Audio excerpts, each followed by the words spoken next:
Wyclef Jean, BKS1 Radio. Let's go. This is Essence Atkins, and this is BKS1 Radio. Hi, this is Melba Moore, and you're listening to BKS1 Radio. Yo, check it out. What's the deal? This the chef. Giving a big shout out to my peoples. Big KS, you already know what it is. Salute. What's up? It's your girl Monifa, and I'm hanging with BKS1 Radio. Hi, I'm Iyanla Van Zandt, and you're listening to BKS1 Radio. BKS Radio, baby. Hey, this is Jasmine Guy for BKS1 Radio. What's going on? This is Lamont Rooker, and this is BKS1 Radio. Shout out to BKS1, the best kept damn secret in the business. Hey, what's up? This is Raven Goodwin from BET's Being Mary Jane, and shout out to BKS1. Hi, this is Leon, and you're watching BKS1 Radio.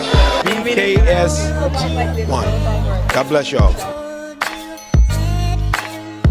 Hey, I'm the queen of comedy some more, and right now you're rocking with BKS1 Radio, and this is the Storm Warning Show. Hey, I'm the queen of comedy. It's your brother from another mother, J. Rue the Damager, representing, and I'm checking out the Storm Warning Radio Show with DJ Storm the General and Hurricane Kiss on BKS1Radio.com. You know what time it is. Tune in. Go. Hey, what's up? I'm Chauncey Black. I'm Eve Williams. I'm Mark Middleton. I'm Levi Lou. And we are Blackstreet. And you're watching the Storm Warning Show. No diggity, no doubt. Storm Warning, not warning. He got it. Renee Newman from Johnny, and you're watching the Storm Warning Show with DJ Storm North and Hurricane Kiss. Hi, this is Renee Newman from Johnny, and you're watching. Yo, what's good, people? Hello. It's another Thursday night, the official Storm Warning Show, BKS1 Radio. Yes. You know me. I'm excited to be here. Another Thursday. Oh, yeah, I can't tell. Yes. Yo, I'm amped up. We got some incredible guests. Yes. That's going to be on tonight that we're going to be excited. talking to. So everybody, no matter what platform you're watching this on, share it out. Tell a friend, tell somebody, tell the world. Yes. We are in the building. But first, I got to introduce my partner in crime, my favorite Puerto Rican. Yes, y'all know her as 1/3 of the R&B group Allure, Hurricane Kiss. Let's go. Next year, I'm waiting for my new song. Next year, I got a request. I know we ain't supposed to be requesting DJs, but I got it. To the right. Every time you say right, you go left. That's why I don't mess with you. Right. That's left. This is right. Yeah. That's what we do all the time. It's right for the audience. I see. Good evening, y'all. I miss y'all.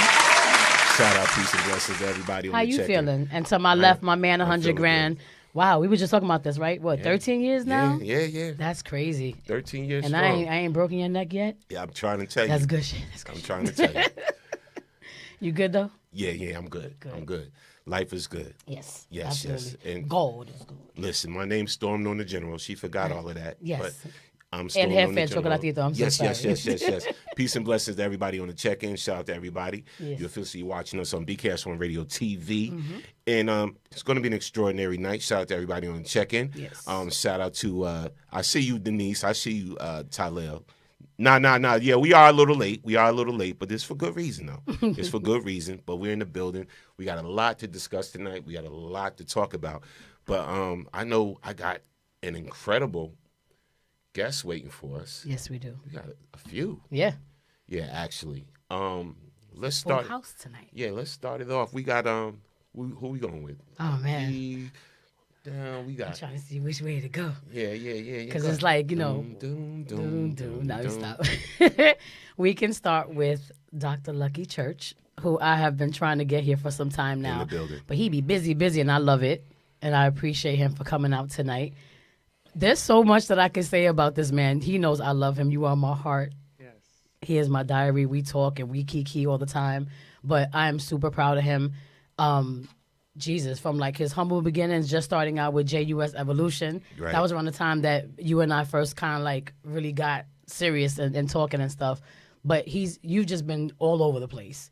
And I don't think anybody can really, really explain it better than you can. So just tell everybody who you are, where you're from, and just go with it. I'm a Mississippi pimp. I sell sweet potato on the corner. No. I'm just a crazy person who is blessed, hence the name Lucky Church, which is definitely not my real name, which has a unique story behind it. I had the lucky since I was in high school because I was very mischievous but never got in trouble. And would always get out of trouble with a smile because the teachers thought I was innocent. And then I became church when I got to college, when I met JUS. Yes. Which was a blessing. And may I give a shout out to my brother JUS, rest in peace. Yeah, rest in peace for sure. Passed away almost 2 years now. Wow. I still can't believe it, but I remember when he gave me the name Church, which was, we were in a college dorm in SUNY Farmingdale, Long Island. And people were telling us we needed to meet each other. And they's like, you two guys know music, you need to meet up. And I went into his dorm room, and this guy had Jimi Hendrix and all these things on the wall. I said, what is a black person listening to all this white rock and roll music? And, and he had Led Zeppelin on the wall, and he asked me to sing, and I sang for him, and he said, wow. He said, you sound like a fat black lady in church. And I said, what? I said, that don't even make sense. And he started calling me Lucky Church, and I hated it. But I remember the first time he screamed it out on stage in Germany to the audience, and they started screaming Lucky Church, and it's stuck ever since. So before all your other accolades, right, you was an artist first. See, a lot of people don't, Yeah. You look at the bio and all of that. This is why I don't look at bios.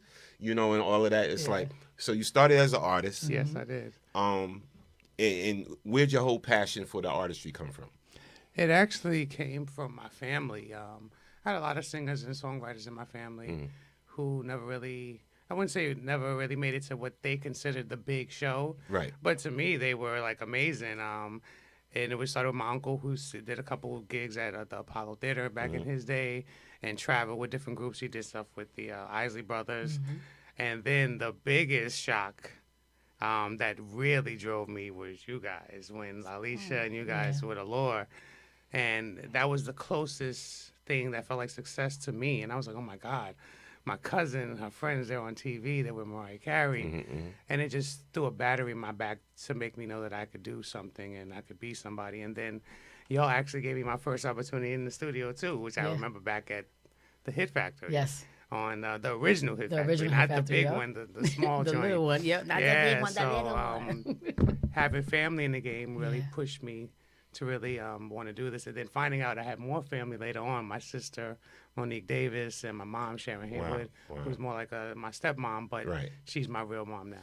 So the whole, when I see accolades like publicist and entertainment manager and all of that, so when did you say, you know what, the artist thing is fun, I want to dove into the business side of things?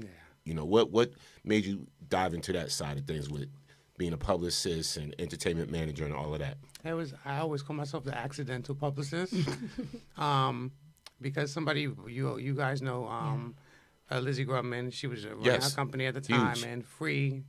And Free Smith, shout out to Free, the dreamer. He called me, and he had heart surgery at the time, and he said, hey, brother, I need some help down at the office. I'm going to come down to visit you and just bother you for the day. And I'm in the studio with him, and I'm just, running around the office, and they needed help to get into some fashion shows. I made a few phone calls, and I got them into a show that they were trying to get into, and Lizzie was like, who the hell is this dude? Right. Coming in, because Lizzie has all the connections. Absolutely. You know what I mean? And I was like, oh, they're just friends of mine, and I know people everywhere. And she looked at me, she said, okay, went into her room and came out, and she whispered something to Free, and I'll never forget it. She pointed at a desk. And then she didn't say this to me, and she's like, oh, well, Lizzie was trying to tell you that that's your desk. She doesn't really speak to people. And I was like, what? He was like, yeah. He said, you have a job, bro, and you just walked in here. So you got a desk, a new check, and all of that. All of that within a few minutes. And then within 6 months, I was helping her with the head of PR.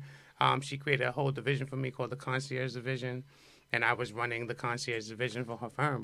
Explain that division. Like what so I was basically a client liaison. So I would literally just be the person in the middle of all the deals. And whenever something needed to be negotiated, I was there to make sure that the people were happy on both sides of the fence. Right. And then if they needed specific restaurants and their airplanes and different things that they needed for their day-to-day, I was able to get that for them and curate a beautiful day and experience for them and their friends and family. Nice. So I turned that into a business, something that I never knew I was building while I was with my band, The Jets Evolution. Right. Because while I was with them, I was doing all these things that I didn't know had titles. I was the manager. I was the liaison. I was booking the tours. I was, negotiating deals, not realizing I had built a skill set that could, I could monetize. Absolutely. And it's crazy because the first time I think that we ever went to the office when you invited us over that day, and you could tell he was the it guy. Because he's like, oh, you going to come by? You going to hang out with me and see what I do, whatever. We was just like... Literally, it was like watching a tennis match because he was just all over the place. Like you can tell that they literally leaned on him for everything, But it was so dope to me because we've known you for so long and we've been able to experience you and work with you as well and see what your potential was even in the very beginning. Oh yeah. So to see him like running that office the way that he was, I'm like, this is where he's supposed to be. This was meant for him from the very beginning. And just seeing how you've soared is just insane. Yeah. And you guys took a chance with me because I also at one point was co-manager. Co-manager. Nice. So I got a lot of my wings and a lot of trial and error working with you guys that that gave me more experience than y'all realize. Let's clap that up. Absolutely. Definitely. Now, I got a chance to look at some of the, the brands and people you've been associated with. Like, what would you say was like, something that really you started working on, whether as a publicist or entertainment manager, that just took you to like a whole nother level to where you was like, this is what I'm doing right now. This is what I'm going to do. Yeah. You know what? It was actually pretty recent, which is funny because sometimes when you're working, you're just so busy working that you don't realize what you've done until you took a moment to look back. But it was actually with one of my clients who has become one of my dear friends, and you're going to segue into him later, but my brother and client, Cordell Robinson, a.k.a. the Culinary Diva. He was a client that came to me from a client that, let me be nice about this. This is the Storm Warning Show. You And ain't got to be too nice. No, Look at Cordell's face. It was that Cordell. He's gonna tell you what he's thinking right there. Can't help it. But it was a client who I wasn't fond of just because we had a bad separation. Right. But he was still cool. I was still answering his calls, and he called me to say I have a client for you, and I was like, man, listen, I don't know about coming from you. You still owe me such and such. Right. But then he introduced me to Cordell, and Cordell was very hesitant because he had been through a lot in this industry, and people had treated him bad. And, and I'm not going to go into the full details, but long story short, he said, you know what, it's something about my energy. He just clicked with me, and within a month of us working together, he was like, bro, you the one. He was like, we're going to do this. And he said all these things to me very fast. We're going to do this. We're going to go to Africa. I was like, man. So I'm like, sure, But within a couple months, I'm in Costa Rica. I'm in Africa where we're doing, things for kids in Tanzania. I'm in the middle of the desert. I'm in Ngorongoro Crater. I'm in Milan. I'm in Paris. And all these were things that he was building with his brand. And he was like, I know you could help me get there. And then he gave me access to what he had. And then I took what I knew, and we turned it into this amazing thing, including working with Aston Martin Bentley. Nice. These are all things that I was like, are you kidding me? Nice. Like, not places I ever imagined myself, because, to me, I was going to be the next rock star and up there. Right. But this was a lesson in what I always say about trusting your journey. Sometimes you don't realize that the way you're building or your path that you're taking is setting you up for something greater than you even expected in your career. Right. So how do you balance your talents? Because you're an artist. Yeah. You're an artist on one side, but then you this business, storm on another side, business guru on another side. You know what I'm saying? So how do you balance that where you still find time to work with your artistry? You know what? That's a good question, because that was something that I fell off of, the artistry part. Because as you got here, Kisa, and you know this about what I'm about to say, but my voice that I'm talking with right now is not my normal voice. Yeah. I lost my voice during surgery, my second heart surgery, paralyzed the vocal cord, so I couldn't sing anymore. So that was a time where I got really depressed and really just threw myself into my work. Right. Didn't even like the sound of my voice. You know, I was like, you know, when I first came to the hospital, I sounded like Mickey Mouse and Mike Tyson was having sex. It was crazy. And would constantly but would call me on Instagram video call like, "Hey, girl, I'm not bored. What are you doing?" But you know, and now I kind of sound like Mrs. Doubtfire. You know, so we've graduated a little bit. But once I figured out that I had a new frequency, I was able to find new ways to use his voice. So Absolutely. Now I balance it between my work and something else that I'm diving into, which is voice acting. Nice. Because I was like, this is unique. Let me just use it and find ways that I could do cartoon characters and figure out a new way. So I balance it by reminding myself that I need to give myself the same grace I give people and my clients. Sometimes we pour so much into our work that we forget about ourselves. And I've done that plenty of times, and I've suffered because of it. So I no longer let those things happen. And then good friends and clients and brothers like Cordell, my wife Yang, Kisa, and so many other people in my life, my mom, they all remind me to take those moments for myself, which is why I'm also in the gym heavy, getting my fitness right. So I'm figuring it out now, but I'm finding my new frequency. Yeah. No, I was just gonna say, like, and people don't realize like how funny he is. Like, aside from the music, we can see. No. We Because can tell. if you were to see like these characters that he comes up with, like when he said, "I'm a bit from Mississippi," like the characters are insane. It's like hanging out with my cousin Justin. Like the two of them are like ridiculous. But the real reason why I wanted you to come on, and I think I told you this a while ago.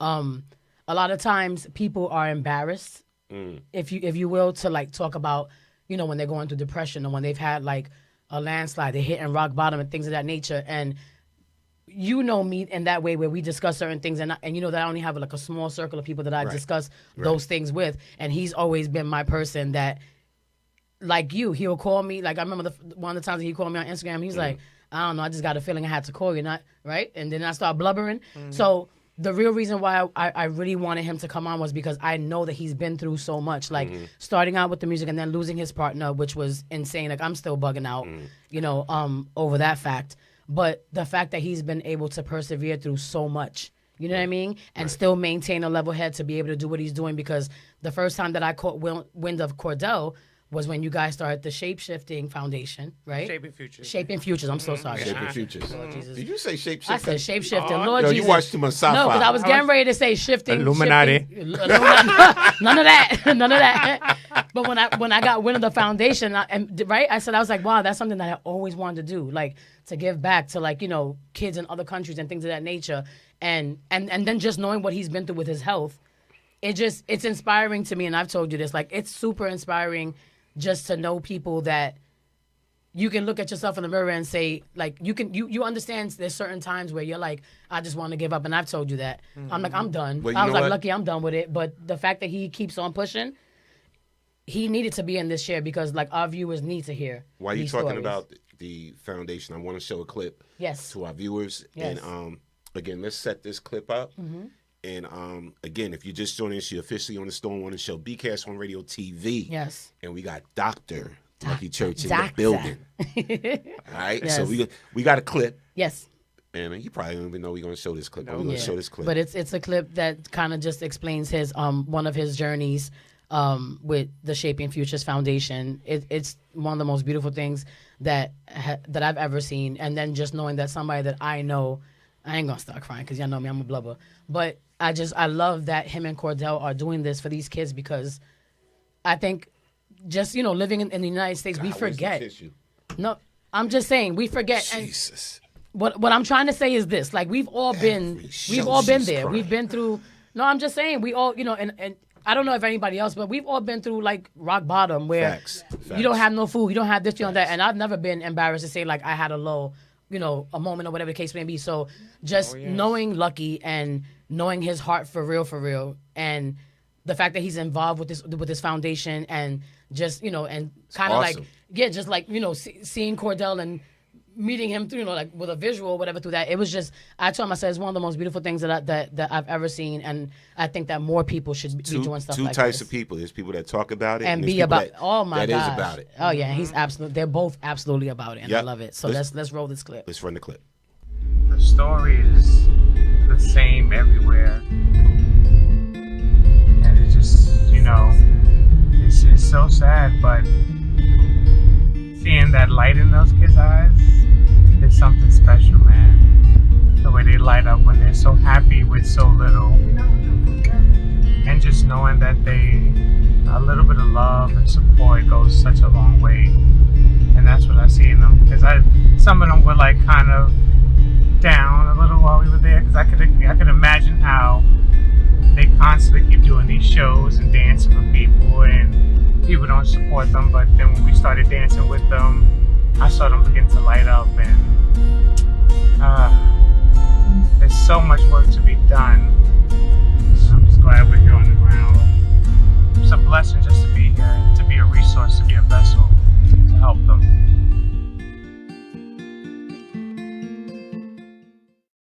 The story is the same. Can I say something about that clip specifically? Yes. That's crazy that you chose that clip, because that clip means so much more to me than you guys know. And it's one of the reasons what made me love my brother Cordell so much. While we were on that trip, we would, my thing was, we need to go out there, we need to film Cordell, we need to film this situation and really put a light on this, right? And while we were filming, Cordell goes, he was like, he turns, he's like, y'all need to interview Lucky. And I was like, no. He was like, no. He's like, you're part of my team. He said, your voice matters in this situation. It's not about me. It's about what we're doing together, what we're building. And he said, I want people to hear from your point of view, in your eyes, what you see, what you feel. Right. So for him, in a situation, for an organization that he created, he built, right, to be selfless in that moment, to want me to be seen as a part of his organization and to be a leader in the organization, it just blew me away, to where I just wasn't some publicist person that he hired to sit in the back and do nothing. Mm-hmm. He saw more of me and said, no, you are more than just a publicist. You're a consultant. You're this, you're that. And he even showed me what I could do in a larger scale, and I have to thank him for that. It was a beautiful moment for me. Absolutely. But that's a lot of what we talk about when we say, like, in the industry, you get bamboozled at times because you feel like, how we always say, like, everything is supposed to feel like a family structure. Right. And you guys are what that exemplifies for me. Like, when I first got wind of this, I was like, oh, these two were designed to be together. just the look of it all, when I hear him speak, and just his charisma and his sass and the personality, like it meshes so well. You know what I mean? And just seeing that, I remember when I first asked you, like, what is this about? And you're like, oh, we're going out to Zanzibar and Tanzania and feeding kids, and they have AIDS, right? Mm-hmm. If I'm not mistaken. Yep. That right there was like, it broke me in a way, you know what I mean? And not in a bad way, but I think that a lot of people tend to forget that there's so many countries out there, so many cities, so many states of families and kids that don't have what we have. And I feel like people need to catch, to be able to see things like this, because I think we forget, like, you know what I mean? Like, we complain so much as Americans and as a society about what we have. And like you said earlier, you got to be grateful for what you have right now. Yeah. And there's so many people who don't have that. And so to have you guys coming from New York City, from wherever you're from, and flying clear across the land to go and bless these children is just, oh my God. So I'm sitting here, I'm crying like a baby, but it's beautiful. Further ado, let's add to the show. Yes. Our other guest. Yes. Chef. And I'm a foodie, so let's go. Cordell Robinson. Yes. AKA the Culinary Diva. All right, let's get it. I love the name. Let's get it. Welcome to the show. Welcome, Cordell. And thank you for being so patient. Good evening. Yeah, let me tell you. Yes, no problem. Sorry, I'm like cozy right now. No, we love it. We love it. I feel the warmth. Yeah. If Cordell cooks for you, get ready to take a nap, because let me tell you something. Yeah. The picture on your bio with the ginger, I was like, yeah, I could see him making something good with some ginger in it, and I'm gonna be hands down just in your face all day. Like, now, Chef, You don't mind if I call you chef, do you? Mhm. Yeah. Sure. Let me go right to it. Yeah. You've been cooking since you 7 were years 7 old? years old? Yeah, since I was 7 years old. Wow. That's crazy. Yeah. Wow. So my mom, it was six of us, six kids. My mom, at the time this was the 80s, so she was working two, sometimes three jobs.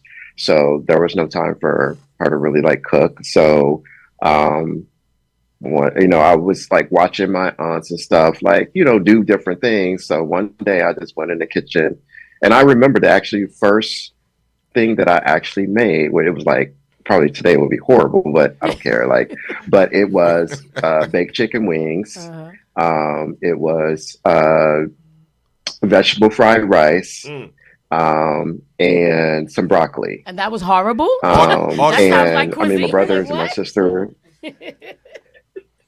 I thought you was gonna say spam. Well, because I you mean, know- how I made it was so simple. Oh, okay. But No, that's no. an But how I entree, made though. it was just like super simple. Like I didn't like season, like really like season it like I would season it today. Right. But I just did what I thought would work. And I mean, they ate it all. So I mean, clearly it was like, okay. It So was I good. just like kept doing it. And I kept like paying attention, like, So- what can I do next? And I started to play around with different things.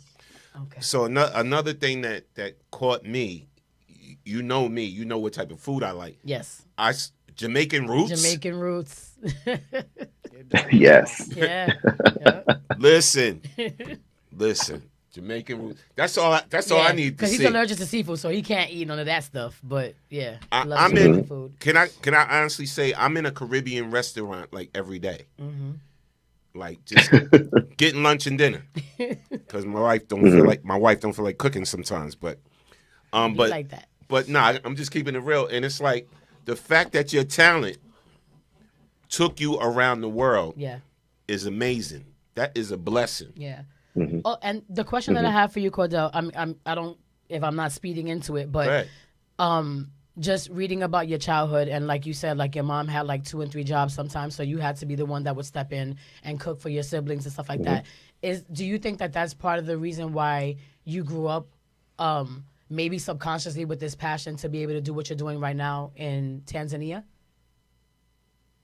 Possibly, because I've always been like very like giving and philanthropic. Like even like as a child, I remember we had some friends, and one of my friends, like he could not, like his parents didn't have money for him to get a haircut. Right. So I used, like I used to sell like candy in school. So I used some of my money to pay for his haircut. Like I would just like do little stuff as a child, right, and do things. And then, I used to always just like, give people food for free, like, and stuff. Like I just was always like giving. So, when I first got to college, I said, one day when I feel ready, I want to start a foundation. I want to do something impactful, but I don't know what that is. And I said, it'll come to me and I'll figure out what it is. And then I had a conversation many, many years later about Tanzania. And I said, okay, well, we're going to, start there first. I flew over there, the first time I went and visited, I don't know, like 6 or 7 orphanages. It was a lot. And I, donated, I actually flew over, I don't know, like 6 duffel bags of like clothes and shoes and like hygiene products and everything, and gave those out. And then I bought food there to like, to feed each orphanage for at least 6 months. Because a little bit goes a long way. Like you could spend $500 and that'll like last for like 6 months. Like it's crazy. Really? And so, wow. Yeah, $500. It goes a long way. I mean, here in America, of course, $500, you feed 2 people for maybe a week, 2 weeks. And it's gone, But 10 days, yep. Yeah, but I was really taken back by what I saw. I got to speak with some of the leadership. I was able to figure out like kind of the culture, so I can figure out what's the best way to like help them. And so I decided, well, instead of just donating to different orphanages. I just need to just like start my own so I can run it the way that I want to run it, because I just wasn't 100% on board and agree with like everything that they did, because I wanted to focus on actual growth, actual prosperity, and an actual future for them, and not like, okay, like you get some things and then we're going to give you like this basic schooling, and then once you're, adult age, then you have to like figure it out, and then they end up, some a lot of times end up finding like some job somewhere or doing something. Like it's very rare. Like it's just a really hard path. And so I said, well, I want the path to be to have meaning to it. And so my final goal is to start a school, but right now I'm starting small with an orphanage where we're going to be having teaching the kids like really basic life skills. And these are young kids. These are kids like, 6, 7, 8 years old, but teach them like basic life skills. The younger they are, the faster they actually catch on. Because if I was cooking at 7, then a 7-year-old can do some things, right? You just have to like encourage them, right? And show them, and then they'll do it, instead of just like having them be lazy, And so it's like, if you show them these basic life skills, and then begin to like, add on to those life skills as they get older, then by the time it's time for them to be adult, they can start their own business, or they can go out there and do like something. Because I want to, as they get older, I want to introduce welding or electrical, culinary arts, agriculture, farming, those different trades and things that are needed anywhere globally, actually. And if you're really good, you can start your business, and also, like business classes, financial literacy, and things like that. So that is my goal as I continue on with it. And one of the things that I'm doing, and it's probably, I guess, announcement now, is that I am bringing it here to the United States of America, where I'm going to have a division here in America. I'm going to start in DC and then branch out to New York, Chicago, South Florida, and LA. And I want us to do mentorship programs where, especially focused on Black men, because I noticed, me growing up, that parents push the girls into academics and the boys into sports. Now, fortunately for me, I was like a nerd, so I was all about like reading and all that stuff. So my parents were like, okay, well then that's what you're gonna be. You're gonna be a nerd, so it's fine. And I'm like, I'm gonna be paid, but okay. So so now we have today, right? You have all of these amazing, successful Black women in the workforce and corporate owned businesses and doing all these great things, but you don't have that the number is not equal. It's not balanced with Black men. I notice it's just a fact that I see every single day traveling the globe. Like I go everywhere, so it's a fact. And so I'm like, we need this next generation. We need to start mentoring them now, training them now, and get them into academia and education, because athletics is great. The arts is great. Those are wonderful things, but not everybody makes it, right? So you have to have a backup plan. And then 2, you need to be smart and know business and understand financial literacy anyways, because when you get into those business, how many athletes and entertainers have blown through hundreds of millions of dollars, right? So you could take those hundreds of millions of dollars that they've blown and actually put it back into the community, right? We wouldn't have ghettos anymore. But because of where we are today, I said, you know what, I want to, turn focus to the United States. I'm going to still have have a manager in Tanzania for the orphanage, and I'll be checking in. But here in the United States, do a strong mentorship program. And if I change just one life, that it's all worth it. But I want to really like focus on my community. Absolutely. We got it. Yeah. Let's applaud that. Absolutely. It's crazy talking to you because, Lucky, as you know, my daughter cooks her butt off. Like, she's been cooking since she was like maybe 13, 14 years old. And just hearing you speak more on, giving your insight and just your experiences and stuff like that. I think it's really important because I battle a lot with her because she's afraid. She's afraid of trying. she knows she can cook because we all react to it and we're like, girl, you need to get a food truck, something. Yeah. But I think she's just really afraid to take those steps into like really reaching a goal because she wants to have a restaurant one day. You know, she has a name, she has everything already mapped out. But stuff like this is what's needed because, you know, a lot of I can't say just kids, but young adults as well, and even for full-grown adults, they need that inspiration and that mentorship to be able to like show a different aspect of what could be. You know what I mean? Because like I can see Ori going out and feeding. She talks about it all the time. Like, I want to feed, you know, I remember one time we spoke and she said she wanted to do like Thanksgiving, but she wanted to make like platters and just go into the street and feed homeless people. Right. And we've talked about it 1,000 times. And you know what? That's my goal too. Like BKS every year.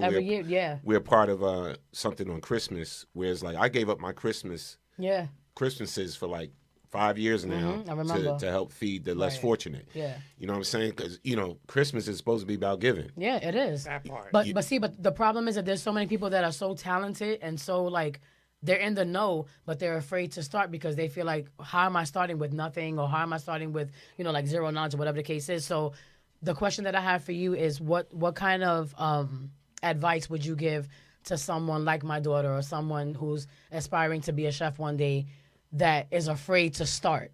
Because like you said, you know, you started at 7 and now you're going all across the world and now about to mentor into the States and stuff. So like what kind of advice would you give to somebody who is interested in the same goals? I would probably first say really dig deep and have some self-confidence in everything that you do. I would say continue with trial and error because there's no perfect dish. There's nothing there. You can cook everything to perfection, and someone can come along and find some type of critique to it. Right. Too salty or not salty enough, or too much of this or something, because everybody's palate is different, right? So you got to understand that we live in a very critical world. So I would say, you know, I would say, you know, and not keep it real, right? Because I think we coddle a little bit too much with the kids. Oh, yeah. Keep it real with them and say, hey, this world is tough. And there's going to be critiques and criticism, but fight through the noise and the criticism, because if you know your stuff is good, it's just good. Right. Nobody else needs to tell you that. If it's good, and also once you start feeding people and you're getting the feedback and they're saying that your stuff is good, stop doubting yourself as much. Even to this day, I get very, you know, like apprehensive when I create new dishes and do different things. And I've been doing this for almost 40 years, you know, and it's just what it is. I mean, I'm very confident, but you know, that it's just human nature. So I would say, keep pushing, keep trying, keep being creative, because the more creative that you are, the more successful you will be. Absolutely. If you follow the mold and follow like what everybody else is doing, then you will be mediocre, and so will your coins. So yeah, that's what I would say. Okay, so I have 2 last questions. Go ahead, right? go ahead. Question part A of my question is, how did you come up with your name, the Culinary Diva? And if you could name one of your dishes that you think, because you said my question. It right was there. Yeah, okay. So collaborative effort. Collaborative effort. We'll say it together. Which one of your dishes do you think is your best dish out of everything that you can cook, everything that you can make? What do you think is the one dish that sets you apart? Because like I said in the intro, like you're not an ordinary chef because you do a lot more than just cook and show up. Child, the way you dress, like, can you please stop embarrassing us? Can I borrow the boots at least one day? But like, what's the one dish that you have that you feel like separates you from other chefs? And the other question was, how did you come up with your name? So I start with the dish and then what name? Reception edition. Yeah. Story. No. Would be probably rice and peas. And rice and peas is a crispy rice and peas, so it's cooked, and then I fry it, like kind of like pan fry it to make it crispy, so you have texture.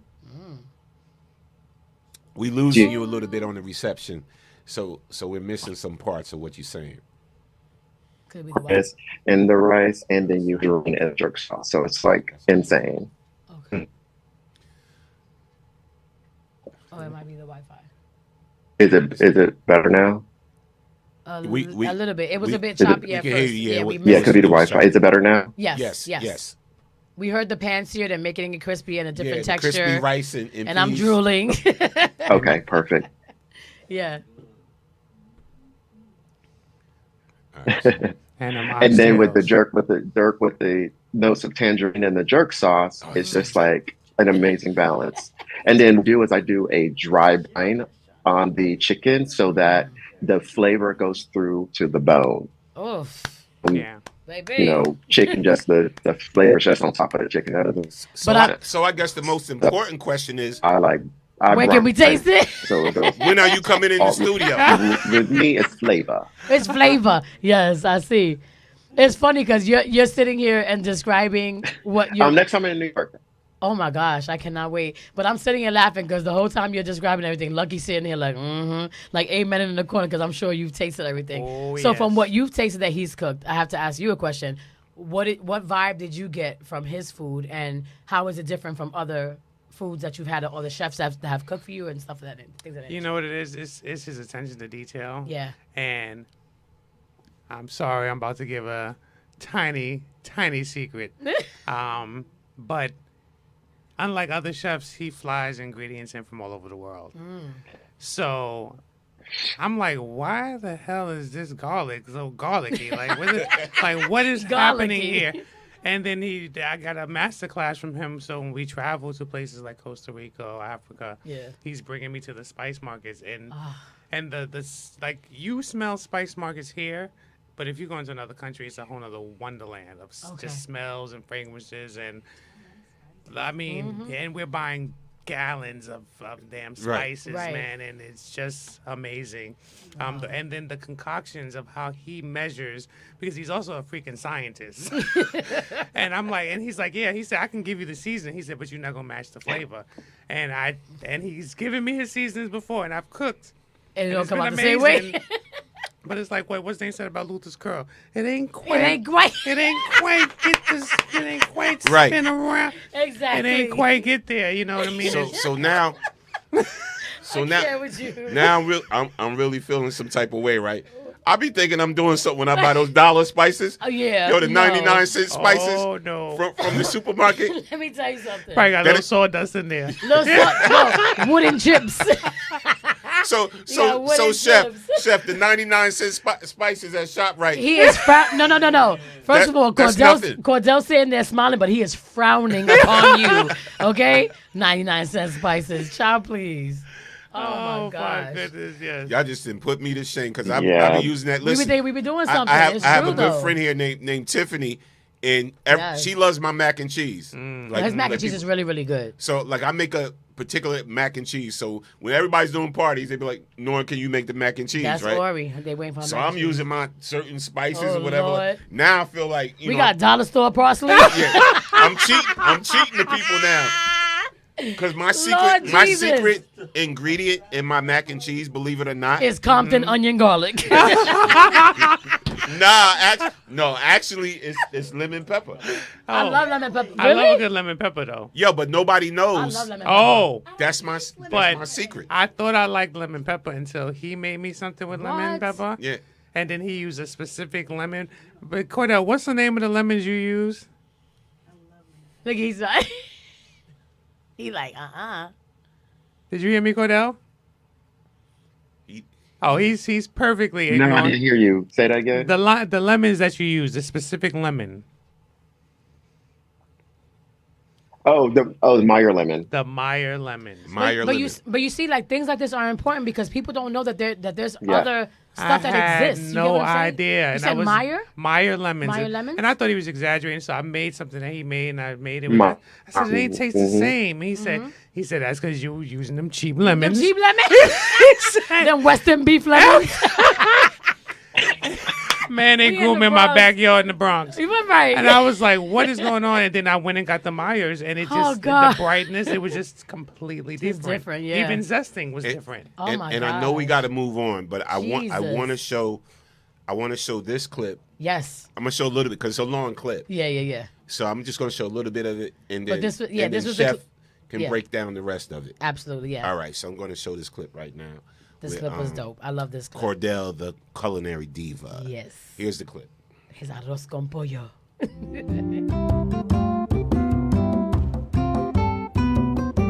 It is time for some arroz con pollo, Costa Rican style though, okay? Totally different than Puerto Rican style or Cuban style or whatever style you think you had that was good. This is the business right here. So what I'm gonna do is I'm gonna go ahead and saute my veggies first and go step by step to show you real quick. This is not hard to put together and it is absolutely delicious. The flavors are great. So I put in some olive oil. And so now what I'm gonna do is I'm going to put in some carrots. So we have here carrots, celery, onions, orange bell pepper, and red bell pepper. These are the main vegetable ingredients that go into the arroz con pollo. Let's go ahead and get this sauteed and get this party started. So go ahead and get this sauteed, get these carrots in.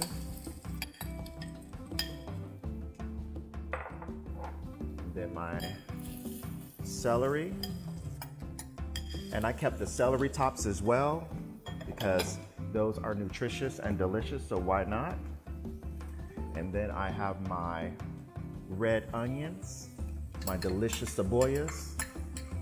If you don't like onions, too bad. They're delicious and they're good for you. So most people, they say they don't like them, but they never had them cooked from me, the culinary diva. So have my onions in my food. You won't worry about it. You'll just eat it. All right, so I put in my veggies, and as I always say, layer your flavors.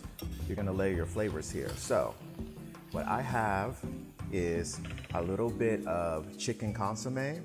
So I'm gonna go ahead and sprinkle a little bit of that on the vegetables. And then I'm gonna let those saute. Then, as this sautés down, I'm gonna go ahead and I'm gonna get my chicken cut up into pieces to go into my arroz con pollo. So go ahead and get my chicken cut. And what I did was, real quick, chicken brine. You brine chicken breast so that it stays juicy. It's equal parts salt, sugar, water. You brine it at least 4 to 6 hours or overnight is best. Then you grill it, throw it on the grill for a few minutes, and then you got some juicy chicken breast and you're good to go. It has flavor and it's not bland. I've been in some bland homes before. You know who you are, but it's not bland, not mine, not at all. So I'm gonna get this cut up and watch my veggies there, make sure that, you know, they don't burn, but it takes a little bit of time, so it gives me time to go ahead and cube up this delicious chicken breast. And I let it rest for a little bit off the grill so that the juices would go back in it. You never want to take any protein from cooking and then start cutting it. You want it to rest. The juices go back in it. If you don't let it rest, it's gonna be a hot mess. Your dinner's gonna be a hot mess, and your guests are gonna be mad at you. And then they're gonna run to somewhere else to eat after they leave your house and talk about you behind your back. You don't want that. So go ahead and take the time, let it rest, and you'll be all set and good to go. So I got the one chopped up. Let me go ahead and check on my. Okay, where's Cordell? Oh, he left. He left us. Yeah. No, he's there. Yeah. He's there. Right here. I smell him. No, I'm here. I know. Okay. I smell you. I'm here. Yeah. I smell the cebolla Why? from here Yeah. and the garlic and the ajo. Cordell. We don't see him though. We No don't more. see him? No. Why? Hold on. There we You go. don't see me? Did we Yeah. No, We got you now. We got you. Okay, I have one thing to say, right? A little birdie just mentioned that's your place, right? First, I'm thinking I don't even care what he's cooking because I would literally eat off the floors because it looks so like sparkly in there, right? It's crazy because I'm Puerto Rican, so like arroz con pollo is like one of our like delicacies, and we eat arroz con pollo from spots in the Bronx where we from, whatever, and the food is good. But sir, all I'm asking, that's all I'm asking, is that the next time that you are here and you're gonna cook, I will pay for the food, okay? Cause what? I'm like, the chicken was steaming. Well, you don't understand. I'm a foodie. Cordell just made me realize our ingredients is garbage. Right? Exactly. But you know what's so Straight funny? Garbage. You know what's so funny? I just recently 2 years ago I beat breast cancer, right? So I've been trying to really turn things around. Well, not today, but okay.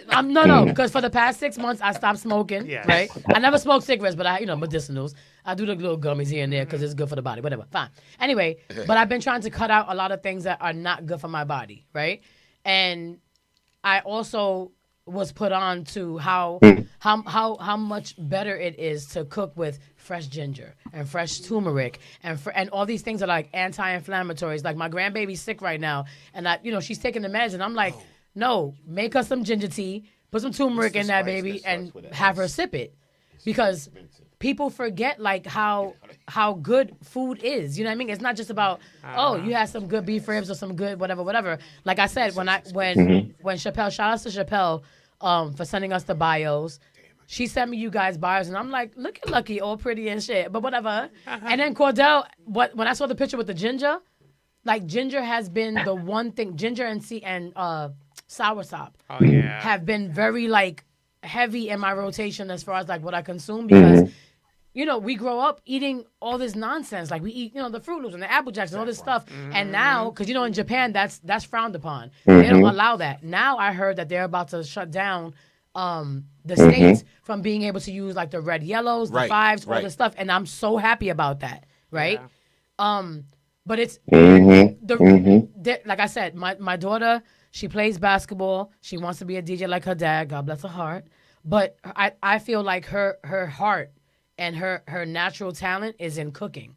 Because when this baby goes when this little girl goes into that kitchen, like you said, she experiments with spices, but she's quick to go and say, Mommy, no, I want to go out and go get some ginger. I want to go get some, some onion and some peppers and like dice things up. She's learning. So I feel like people like you are so important. Oh, absolutely. To the artistry, because like chefing, people think like, chefing, you cooking? Everybody cook. No, there's an artistry to that. Before we go, like he said, it's about the flavor. I got a question to ask. Baby, ask the question because I'm hungry. No, I know what I think it is in my mind, but he's going to give me. He's going to give you the real answer. Yes. What is the most expensive spice? Oof. That's a good question. Can I tell you what I think it is? It's saffron. Come on, Nor. Yo. It is. Bro. It is saffron? It's saffron. Why is that? Wait, did y'all watch Ratatouille? Remember how he said the saffron? Yeah. Saffron is expensive, baby, and it's important. But why is it, Chef? Yeah, why? Oh, we lost it. No, it's because it's hard to cultivate. So when you go to, can you hear me? Yes. Can you hear me? Yeah. Yes. Okay. Yeah. So it's really hard to cultivate. It's hard to farm. So, and it doesn't like not that much grows. It doesn't grow in abundance like everything else, right? And so you only get like so much of it. And so if you only can grow so much per year, and it has to grow in a specific climate, and that's it. And so because of that, it has to be expensive because there's not that much to go around the entire planet. Wow. Oh, wow. So it's really about the amount and not about anything else. It's just, it's rare. It's like, it's like almost like a diamond, but diamonds aren't really rare. That's just something else. So, out of all the spices, and this is my last spice question, right? So out of all the spices, is turmeric the spice with the most health benefits? I think between ginger and turmeric, right? Yes. Yeah.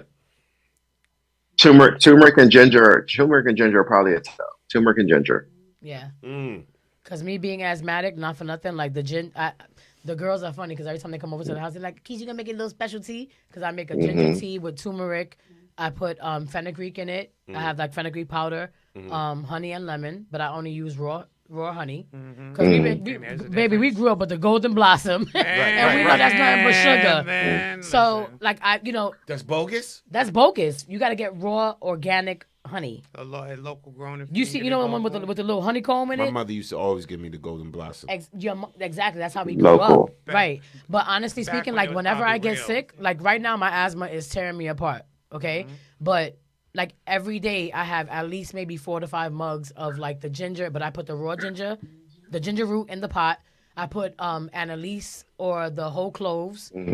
My daughter makes me this Dominican tea that's like famous for flus. I know you know, right? With the onion. I heard about that. It's onion, cinnamon. Baby, look it up because when I tell you that I was dying 3 weeks ago, and every time she makes me this tea, I get revived. Right on out. And this is why I know that I'm like, she got to be the one that has to come out next. I have to be able to see a diva in her.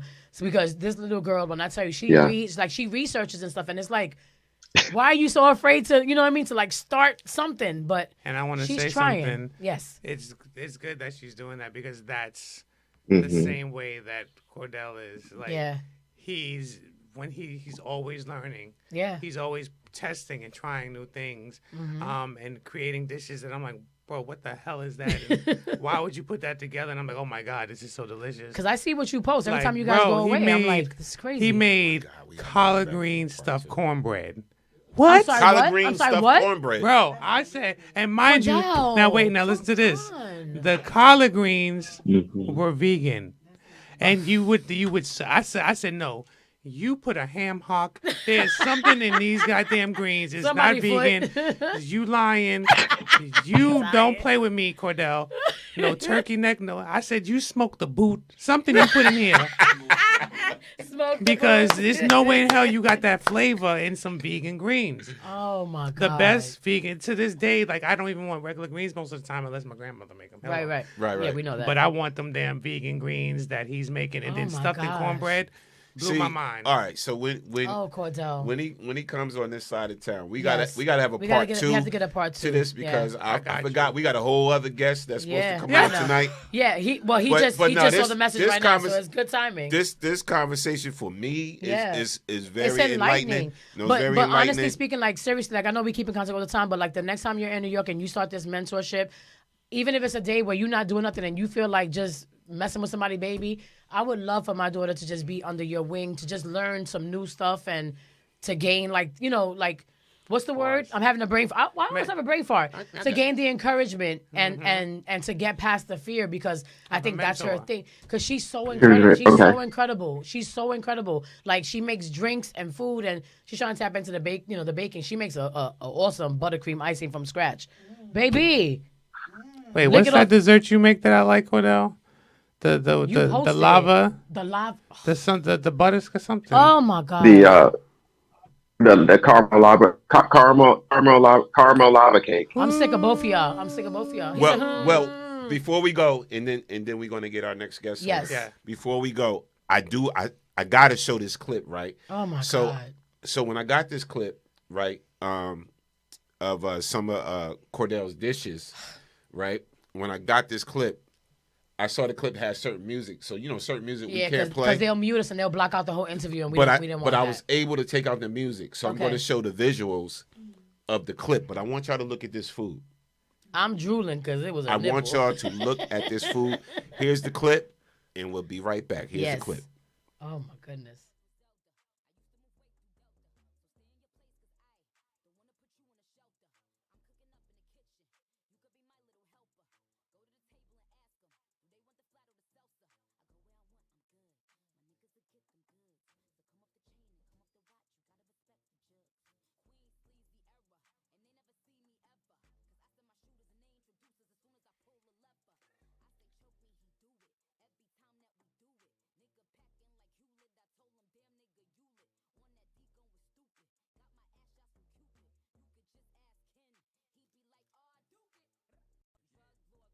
Yes. Bro, ask him about those plantain bao buns.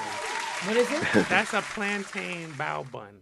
A plantain bao bun. If I'm Lucky not said to ask mistaken. you about it. Is that the plantain bao bun, Cordell? Oh. I said, what? Who, how, what? Yes. Who, how, what? He said, I've been bad. That food looks so It delicious. looks like your presentation is insane. I don't know if you can hear me, but I was drooling earlier. I'm drooling now because I'm hungry again. No, I'm not going to I'm salivating. Listen, you know we have plenty of guests that come through to the studio. Yeah, we have that own restaurants, and Yeah. they'll bring the food and stuff for us to sample. We eat right here live on the show, whatever. Yeah, absolutely. But I'm not even. We gonna even front. had, remember Erica Carey? Shout out to Erica. She came. Oh, and she shout out cooked, to Erica. She cooked. She's on actually set. she's actually watching this show right now. Hi, baby. I love her so much. She came in the studio and cooked for us one day. It was amazing. But it's just so different when, because, you know, we so used to eating like fast food and whatever, although some of us have touched like the cuisines and we go to like, you know, 5-star restaurants and stuff like that. Excuse me. But it's just so different when you see somebody preparing something from like straight love. Yeah. Like cooking, I tell my daughter all the time, cooking is a labor of love. And every single time she comes over, like yesterday, she made me something simple. Like, All look, I brought it in like a little lunch thing. And she's like, oh, well, let me know if everybody likes it. You know? I apologize, but shout out to the listeners. Excuse me. We were so deep in the conversation, we didn't read some of your comments. There was a lot of comments flowing back and forth. Awesome. I don't know where to. Okay, so Carla said, yes, they're anti-inflammatory. Garlic is antibiotic. Onion cleans the blood. Yes. Let's see. I got you, Denise. I'll text it to you. Shout out to C. King Parker. Parker. He did a whole thing. He says saffron is expensive because it is a labor-intensive crop to cultivate and harvest. It is made from the dried stigmas of the crocus sativus flower, which must so he knows his stuff. It's the truth. Which Yeah. must be handpicked. Crocus. Yeah, he said each flower only produces a few stigmas, and it takes about 75,000 flowers to produce just 1 pound. It's of like the Black saffron. Panther plant. You Yeah, know, there's yeah, a little bit right. in the mountains The somewhere. Wakanda plant. Wow. Yeah. Wow. That is So crazy. again, we got a whole other guest. So we coming up, and shout out to everybody on the Ustream side and everything. We're going to read your comments. But Storm. yes, I just have one quick thing.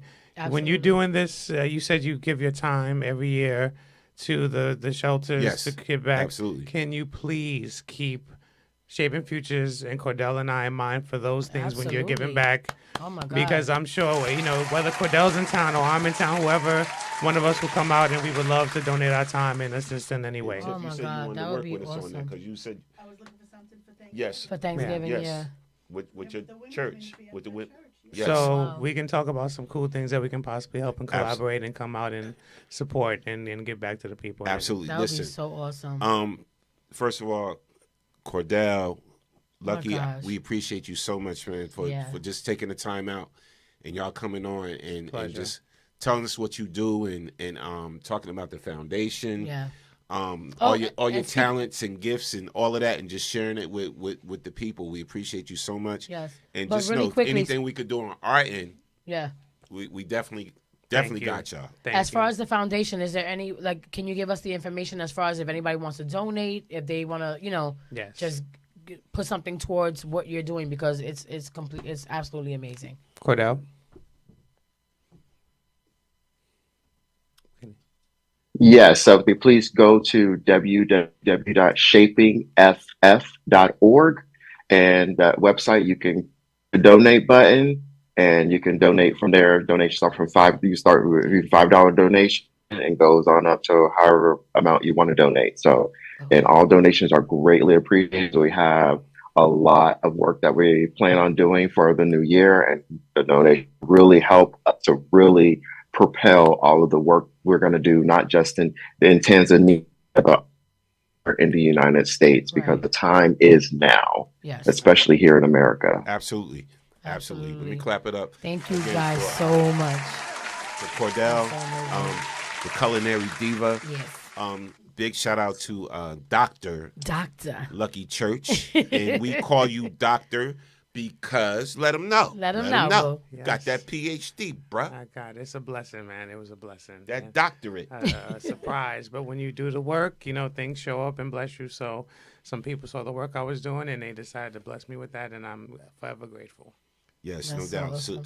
Salute to And is there both of anything y'all. really quickly that you're up to now that you want people to be like up to everything. speed with? I just want Just people everything. to just why when you see me, when you see Cordell, Yes. always know it's a moment happening. Right. Something special is coming. So just stay tuned to the Culinary Diva Yes. on Instagram and at Lucky Church on all social media platforms, and you will stay tuned. And with when all y'all of put it. together an event on the East Coast in New York or whatever like that, you need a DJ.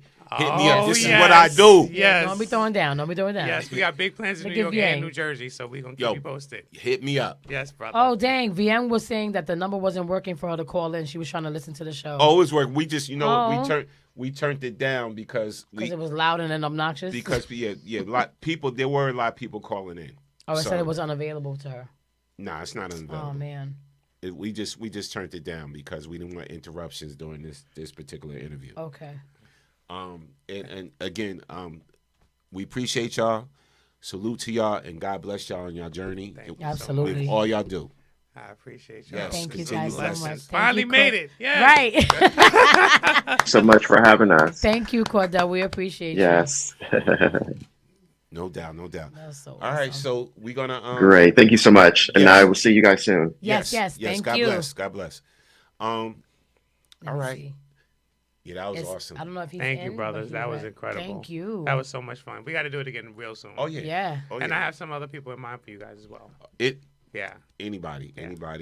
Some great you, people. You family. Once you come here once, you 'Cause that was a was bonus, family 'cause, right, before. he was gonna come by himself, and You was he was like, family "Hey." before, but once you come here once, you family. You part of the crew. So Yeah, thank you, man. Yeah. This is love. I loved it. Oh, no doubt. Now, I just hit him up to ask him if he's in. I'm not sure. okay, if so you we see can him or talk. not. We can talk Yeah, about some yeah. other things until Yeah. then. All right, so you know our next guest. We got another guest coming up, a legend in the game, in the I'm hip waiting for hop him to give me the heads up real quick. game and everything. So we're gonna bring him on shortly. But meanwhile, we can get a little silly. You know how we do on the Storm Warning Show and just talk about some things Yes. that's going on. So it's Christmas time. Yes. And hold on, let me make sure we got Yeah. We gotta hold on. We gotta transition real quick because our next guest is coming up. Mm-hmm. So I'm trying to do this and keep talking and everything like that. Right. All right, here we go. There we go. All right, because we're waiting for our next guest. We don't want to miss him. Yes. He's been waiting. All right. There we go. All right, so let's move along. Mm-hmm. So we got Christmas coming up. Yes. And I That know was you so like dope. silly things, especially with kids. I do.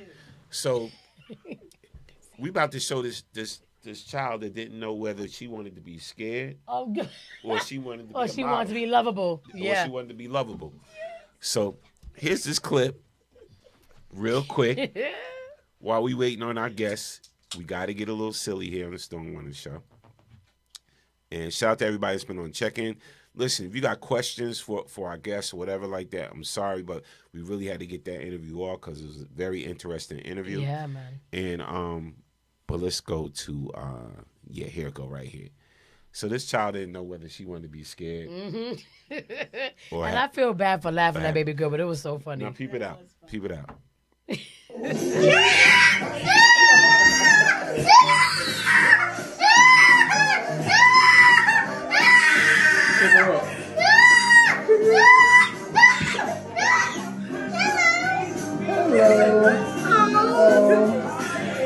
That was hilarious.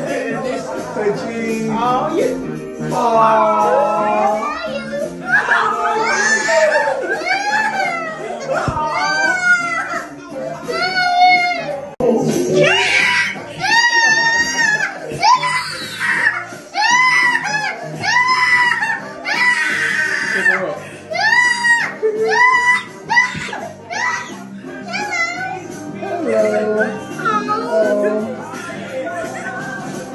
That was hilarious.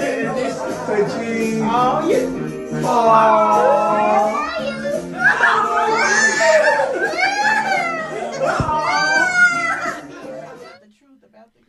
Hold up. Yo, what? That camera, that's what happened. Yo, what just happened? I'm telling you. Let me tell you something. If that's not Savannah, if that's not my granddaughter, she has a love-hate relationship with everybody. Y'all on screen now. Y'all. Yeah, y'all on screen now. bring y'all in. Oh gosh, that is too funny. Y'all can use that mic. So that I had to show that. Oh, wait, let go. Okay, give us 2 seconds. Tiffany, take over. Yeah, take over. So this is why we got family. That's why we got family. At the end of the day, you want me to move up?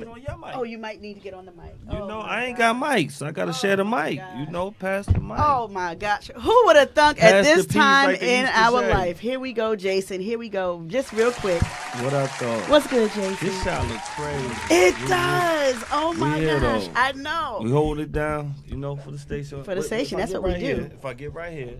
Don't get comfortable because that pink is my favorite. That's my favorite. I'm one. not getting comfortable with computers pewing. You know what I mean? Computers pewing. That's what happens when you got the pink mic right here. We got Annika in the building. Hey, She what's here. going She on, here. Let the people Annika? know that she here. I'm over here somewhere. She's over here. You got her? Let me see. Hold on. You find her shot? No, I'm gonna have a fit if I start touching stuff. Do not. Well, she's in the building. I'm gonna Y'all be know, on sooner or later. Y'all know what she look like. Maybe Tiff gonna get it right. Bam. There she go. Guess who stepped in the room? That's She is here. She is here. You know, we having a good time tonight. We was in the background. If y'all ain't know, this is what we was, Yeah, just watch enjoying the that show. food Yo, looked that food looked amazing. banging. That food looked so banging. That food looked absolutely amazing. You're a chef too? Yeah. I graduated from French Culinary Institute, and then I do Really? some personal chefing on the side too. But I keep that on the hush because that's like a side job. Had some of the best That's the tacos at her side. But I establishment. cook all the time. Thank you. What's your favorite dish to eat and to cook? I even though I did French Culinary Institute, I still like doing my soul food.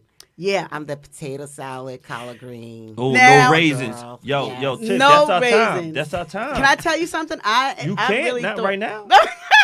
Do you see the general coming on? Like, stop playing. I love potato salad, and I promise Lord. you on everything for Thanksgiving every year, I was the one to make the potato salad. And well, I'm done because you know what people don't understand. Somebody asked me about 2 months ago, "Can you make some potato salad for me?" And I said no.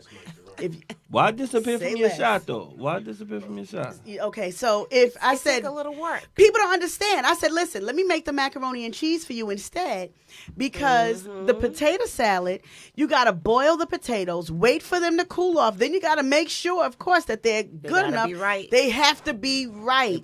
You got to do it over. You got to So, start are you over one of if those you- that dice them, or do you mash?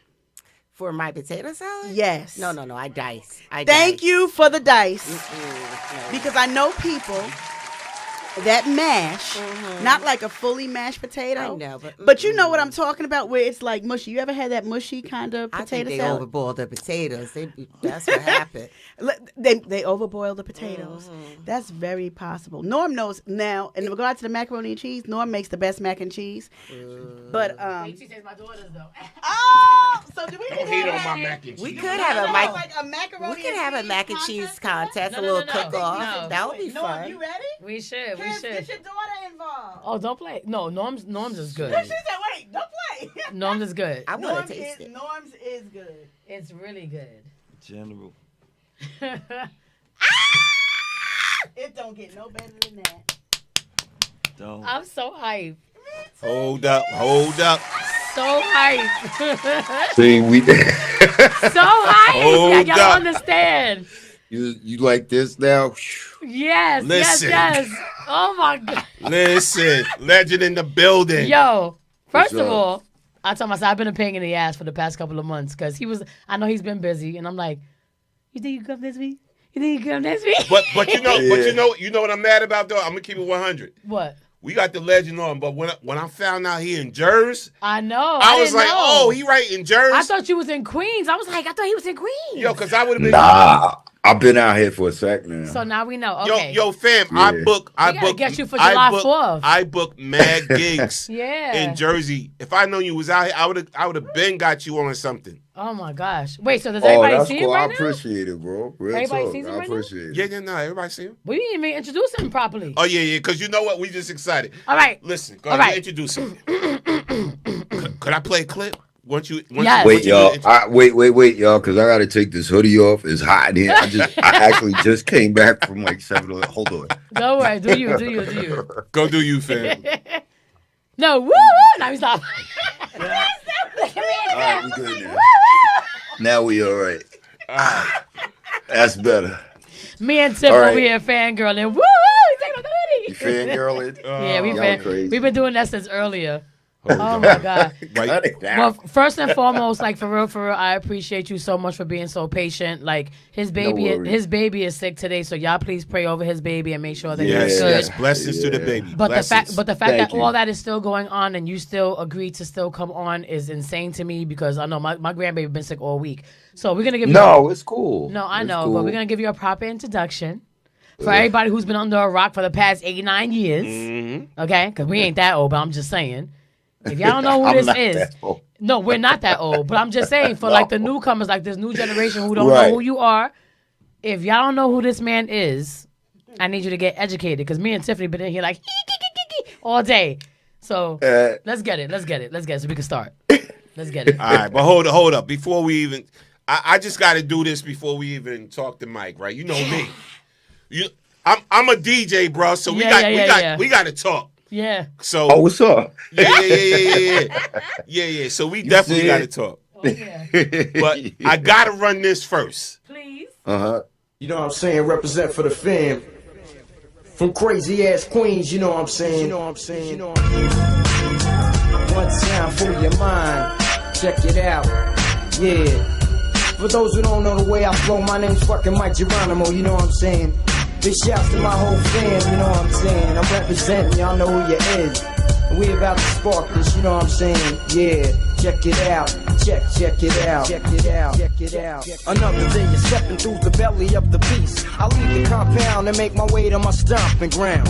I'm just about broke to the letter. It can't get any worse, shit could only get better. My burner lamp and by my waistline, Geronimo will be fine when niggas come back and undivine. So now I unwind and keep a focus on my schedule. It's critical for me to run a scan of my plan. I keep stepping and all the DL, I be well, and that's the gospel. Chicks to get a call when it's possible. I make a red bone, a dead bone. After my bed bone, I leave an ass on from my tongue. Before they flag us. Because you know they be hating. I had to take it off before they cut us off. I was waiting for the chorus though. Nah, I wanted to get you well. They'll yank it quick. They review us early. Yeah. Oh my gosh. But listen, man. Damn, this is crazy. Legend to the game. Yes. You've been in the game for a minute. Absolutely. And you hail from Queens, right? Yes. Hail from Queens. All day. And all of that. All day. So Queens get the money. Exactly. And nothing move what? But the money. But the money. Yo, we being a bunch of girls right now, but it's okay. Yeah, listen. Let's calm down. I got to take it back to the essence. Yeah, man. For those that don't know, we do got a younger audience and an older audience. Yeah. So, all right. So you hail from Queens, but when did you say this hip hop thing is what I want to do? Yeah. What made you get to that point, and who was some of your inspirations that made you want to get to that point? It was kind of weird with me, bro, because like what I will say is I think the first person who inspired me in hip hop, the first two artists, well, rather the first three artists that inspired me were Slick Rick, Rakim, and Big Daddy Kane. So they were like the first people I heard. I gotta throw LL2 in there because I like never forget being a kid and going to my cousin's birthday party and they played I Need a Beat and I was just like, whoa. So those were like the first people that made me be like, yo, what is that they doing? I like it. And I don't know exactly where I fit in with that, but I know that this is something that I'm going to start dealing with more. Right. And then in terms of, I guess when I said like, yo, I never really honestly put, I know it's going to sound kind of crazy to say, but it's the truth. I never honestly said to myself, well, okay, I'm a rapper and I want to be this rapper and I want to do this. And I didn't. With me, it was kind of it all. I just used to spit because it was something I would do around my people. And the more I did it, I guess the better I got at it. And as fate would have it, I met Irv Gotti and it took off. And I was just like, okay, if things work out, that's great. But it wasn't like I was sitting there saying, okay, I know I want to be a rapper. I never said that. It just was there, bro. And you know what's so crazy? That I noticed that a lot of people, a lot of artists, I should say, that that are like you. Like, we're not full of ourselves. We don't really think too much of ourselves, so to speak. But at the end of the day, that's when you realize like what your fan base is. Like, people look at you and they're like today. I think today we were in rare form because we always have people popping up to the studio, right? So when I told everybody you was coming through, I was like, oh, he in Jersey, he coming to the studio, and all of a sudden, mad heads pop. I'm like, okay, so we got people knocking on the door. No, for real. Yo, Mike, when I tell you the phone lines was going Mike, crazy at 7 o'clock, she had me looking at the peephole like, yo, because everybody was coming. There was like, who that is. No, mad cars came pulled up. We're like, who the hell is that? Well, I don't know. See, the phone line started at 7 o'clock. You don't need to tell me all. Now I'm like, all right, if I do come up there, I gotta move with a couple people to come up there. It's cool. No, you gotta do this again. We have to do it again. When I tell you the vibe is, bro, the vibe is so much love in here, right? Yeah, man. And we used to do a huge show out here called Live in the Cypher. Yeah. So we had everybody come through these doors, like Melly Mel been here. We, we interviewed like Rockhead, we had mad heads, Nice and Smooth be my brother. Yeah. You know what I'm saying? So it's like we had Smooth, that's good people. Yeah. That's my guy. That's my like guy. His brother. Yeah, that's what's up. That's what's up. So we got mad people. Cool V, Cutmaster Cool V used to do a show out of my studio. Another good person in life, real talk. Yeah. So like when don't get me wrong, I wasn't serious about that. I'd have came one day, I'd have been like, that's how I move, and I wouldn't like, I'm not worried about any of that. But to hear that, like, I'm flattered and I'm honored. And it just goes back to what you were saying. Like, people don't realize like how much like certain artists are well respected and like we honor you for real because you are a huge part of hip hop. Like, and you never really heard you don't know that. Like, about people Mike. You never you don't hear heard no bad. nonsense. Of course not. Nothing, you know what I'm saying? You never heard nothing he said, negative wait, about what? Mike. For real? No, you never heard nothing negative about Mike. No, you know didn't. What I'm saying? You like, didn't. You like didn't. to the point to where it's like, it was like drama. Crazy drama. You know what I'm saying? But when you hear the joints, it just takes you back to an era where it felt good. Yeah, man. Where hip hop felt good. You know what I'm saying? Like, I appreciate that. To hear somebody say, if it makes you feel that way, and if it makes other people feel that way, then that's it. That's what it was all about. Yeah. You feel me? Like, and anything else that comes from it is cool. But to be able to be part of people's lives and be a part of their soundtrack of their existence, like, that's pretty cool, you know. And what more could you ask for to be able to be, a song burned in somebody's memory? So that's dope. Let me tell you something. Like, I appreciate it. Let me tell you something. I got to share this, right? Because I've spoken to you on a personal level, so you know where my head is at, right? But I literally almost like cut my cousin off. Okay, he was going through some things. I get it. People go through stuff, but he came into my house and stole. When I tell you over 200 CDs that I purchased, remember Columbia House? Yeah. I was heavy. You paying the penny for it? Wait, you was doing it with the penny? No. It wasn't. Right? First of all, it wasn't. No. I'm gonna share this. It wasn't even a penny, right? I wish my sister was up right now because she probably would have called and embarrassed me, but I'll just embarrass myself, right? My sister knows that your CD. I told you this. I purchased your CD at least like 7 times, right? And I ain't paying no damn penny for the shit. Okay, I had allowance. No, I mean you said the Columbia. No, and the Columbia House, right? I know, but remember, you would only get like a certain amount for a penny, and then you have to pay full price. I never paid a penny for yours, sir. Okay, because when I felt, there was a question when you fell in love with hip hop, right? Like literally, it was Nas and it was Mike Geronimo, right? But my sister would be like, "Yo, if you play his CD one more time, I'ma fling it." She said, "I'ma fling out the window." But like I purchased that. That's your sister shaking her head. No, that's Tiff. That's my other sister that Oh, who that's was in here Tiff. Hi, fangirling. You Tiff. can see her. Hi, Tiff. Oh my. She got stories too. But what I'm gonna wait my till whole, Kiss is done. My whole thing is like it's I miss those days where we used to be able to like give back and like actually purchase stuff to like artists that we really enjoyed. Right. And Yeah. aside from the girly, yeah, that was my fake baby daddy. But whatever, I ain't no disrespect. We know what it Really? is. I'm just saying we've all been there with special ed. We all had them. Yep. But there was something about the time when you came out, right?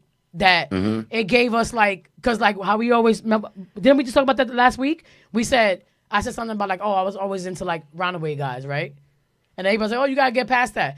But you was like that for everybody. Like for every girl that ever like looked at the TV screen, I was on a box ordering your video every single time and buying CDs every single time. man. And when my cousin stole my CD, I wanted to bop him in his forehead. And I'm like, are you serious? Like you stole and left the sleeves and took the CDs? Like, are you serious? Well, okay. Wow. But it's cool, right? But that was like the first time that I ever like hip hop really hit me, like, cause it felt like this somebody you can meet from around the way, and he cute, and he da da da da, and then maybe I got a chance, maybe not, but whatever. but honestly, no. But seriously speaking, for real, right? Cause listen, we grown, right? But Yeah. there's a certain je ne sais quoi about hip hop that if you wasn't, I'm just saying, if you quoi? wasn't, je ne sais quoi, boo boo. Okay, you Don't get a play point. with me.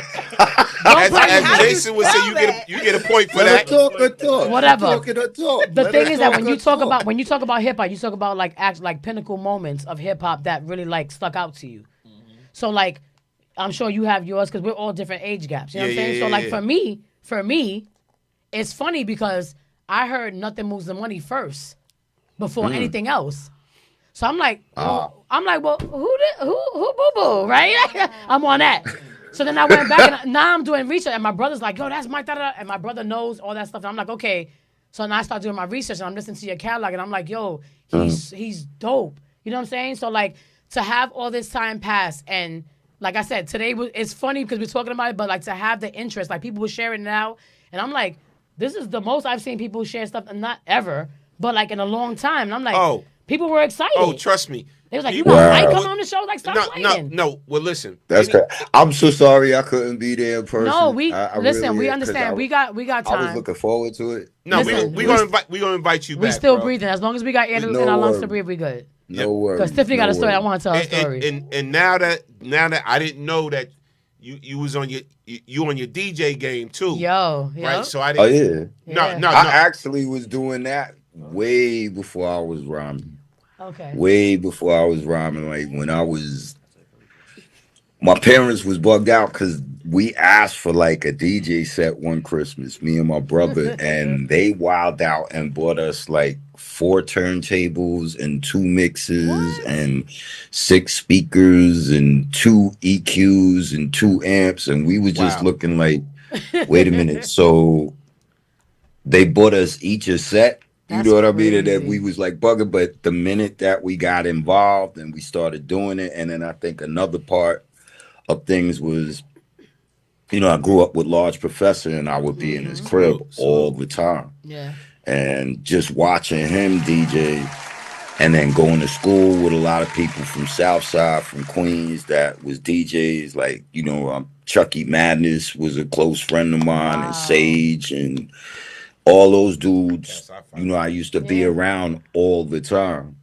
So I got into DJing and I thought that's what I thought I wanted to be.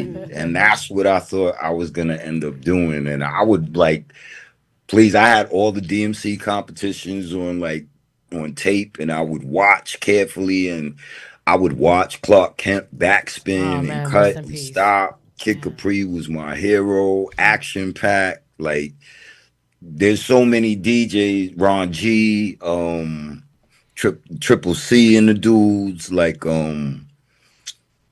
I'm just seeing them all in my head, but those were the people that I was like, yo, one day if I could be like that, if I could be like the X-Men, like Rock Raider. He said the X-Men. He said the X-Men. I mean, and the crazy part, this footnote, it's wild because Rock is doing the scratches on I'm So High on Master I.C. Wow. So he God bless him, rest in peace. he would never know, even though I would tell him I was fanning out. What you said, fanning out? I was fanning out in the studio, watching him cut the record, and it was like surreal to me because I'm like, oh my God, I grew up like religiously watching this man cut on turntables, trying to do everything he does, and here I am in a studio, and he's cutting cuts on a song I did, and I never even imagined this could ever happen. So that's crazy. You know, so DJing was always my first love, my true love, my passion. So you see it. Like I was practicing earlier today. Oh, hold up. Wait a minute. All right, hold up, Mike. See, listen. What's up? Listen. Don't play, nigga, because no, my neighbors would be like, chill out, bro. Yo. Put it on like volume 5 though or something. Nah. Please That's show the the rain. set. The DD7 is in the closet, but I got the DD7 in the closet. What tables? Is the travel those the rain tables? Hold on. Yeah, this is the rain. Now we talking. This the rain one. That's the rain one. Yeah. Oh, he got the rain one, Joe. The rain one, yeah. Yeah, rain. This one is good because, like I said, if you was from the era I'm from with DJing, and you're into cutting, you're into chirping, you're into transforming. If you into any of those things we came up on, this is the controller you should be fucking with. Because in terms of the motion with the fader, the plate feels just like a 1200. I know you know what I'm talking about. But you know what's so funny, Mike? You know what's so funny? That Norm's having he over here having conniptions on the DJ aspect, right? I know. But I don't know. You see him, right? He's fangirling and shit, right? But what's funny is that I don't know if you remember back then, right? I'm not trying to make you sound like you're a fossil, but he was part of a group called Fresh Finesse back in the day. He might have had my record. You look mad familiar. No, I'm telling you, Mike.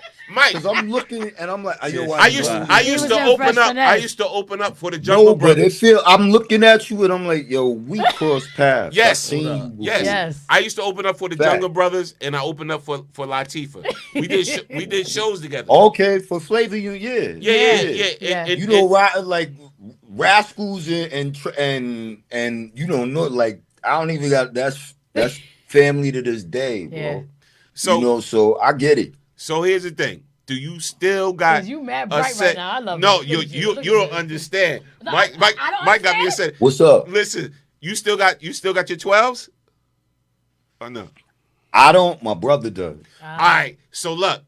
But you may as well say if he has them, I have them. No. So look. Like so look. Unit or some crazy shit. And you probably know already, but I'm gonna put you up on it when you come here. I'm gonna have the 1200 set up with the phase on it. Oh, we could do that. I got to put a penny on the Concord needle. Like you got Concord needles? Listen. No, I got the phase needles. No, I got the phase wireless needles. I got the phase that I put on the 1200s.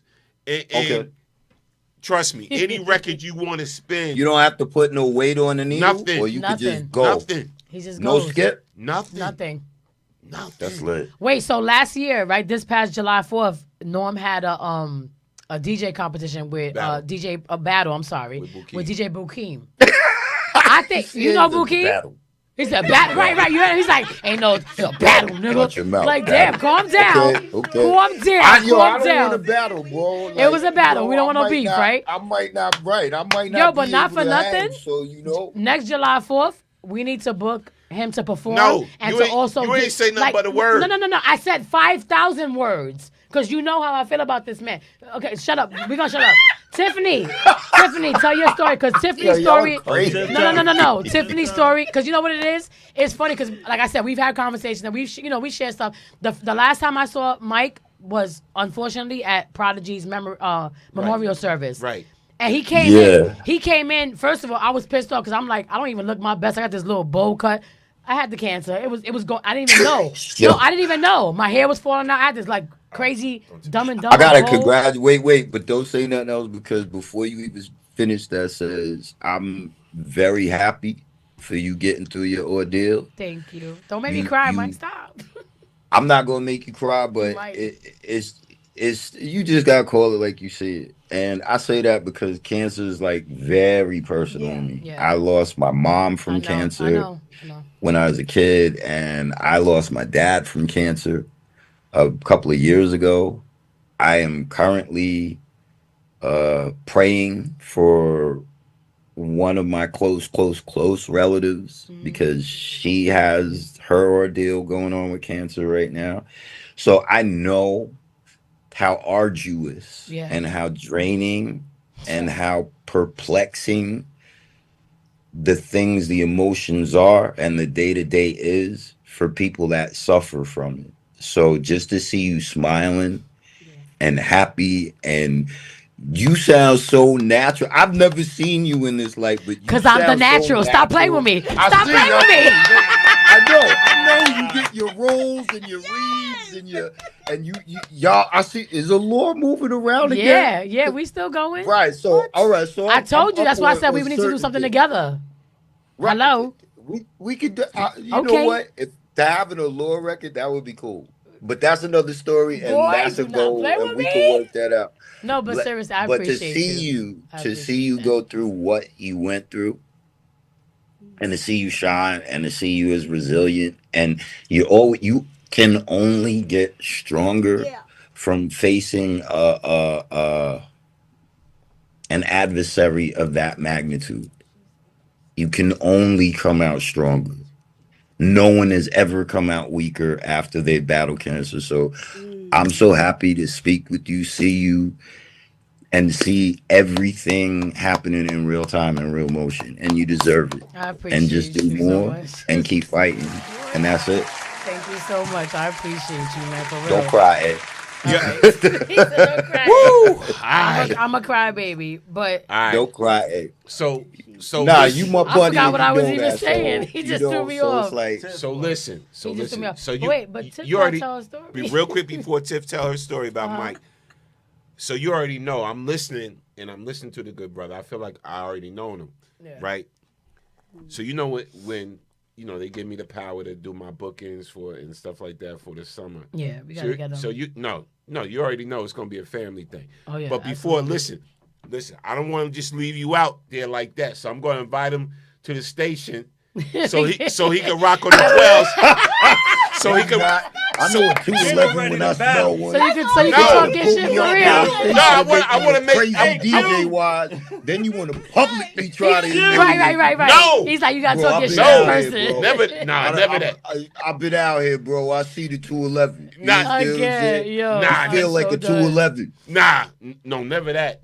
No, I want to get him on the phase, the wireless. No, joints. yeah, that would be dope. So he'll That would be be used so to that, dope. used to them joints because that's what I set up. I know, yeah. That's what I At the set up for events. everybody at the events. Right. So I let I'm him gonna be honest with you though, bro. I love the ring.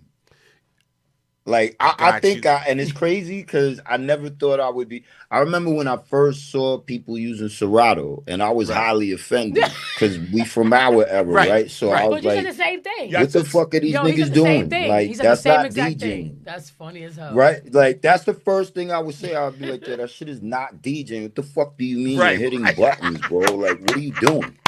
Right? And I was mad offended by this shit, bro. And I think it was either Envy or Camilla, one of the two. And I was doing something, and I asked him about the Serato shit, and he was like the first person that was like, "Yo, be open minded, Mike. Right. Like I get it. We are who we are, but be open." But long story short, bro, you couldn't take me off the rain and the Serato now. It's amazing to me. And it's crazy because we from the era where all these things that they build into these machines. Right. Like you could press a button and transform. Right. Yeah. Right. That's Without fucking doing crazy. nothing. Yeah. This it's is why. You understand what I'm saying? Listen. Now listen. So y'all hear Mike talking, right? Yes. But my point, let me say this. But if you're from our era and you take what we know and you apply that to all of these advances sonically and technologically that they have at their disposal, like bro, I could loop beats and rhyme at the same time, and I could record it. Facts. Right. And I could go into a whole set. Facts. Which that was like, if you went back in time, your head would explode knowing you could do all of this shit. Right. Yeah. So I love it. You feel what I'm saying? And now that I deal with it on a daily basis, like, nigga, I don't even fuck with the DD7. I do because that's what those used in the club. Like Right. if you go to major clubs or whatever and you got to do a set, you got to be familiar with that controller. Right. Because that's the go-to. The Pioneer's the go-to. Right.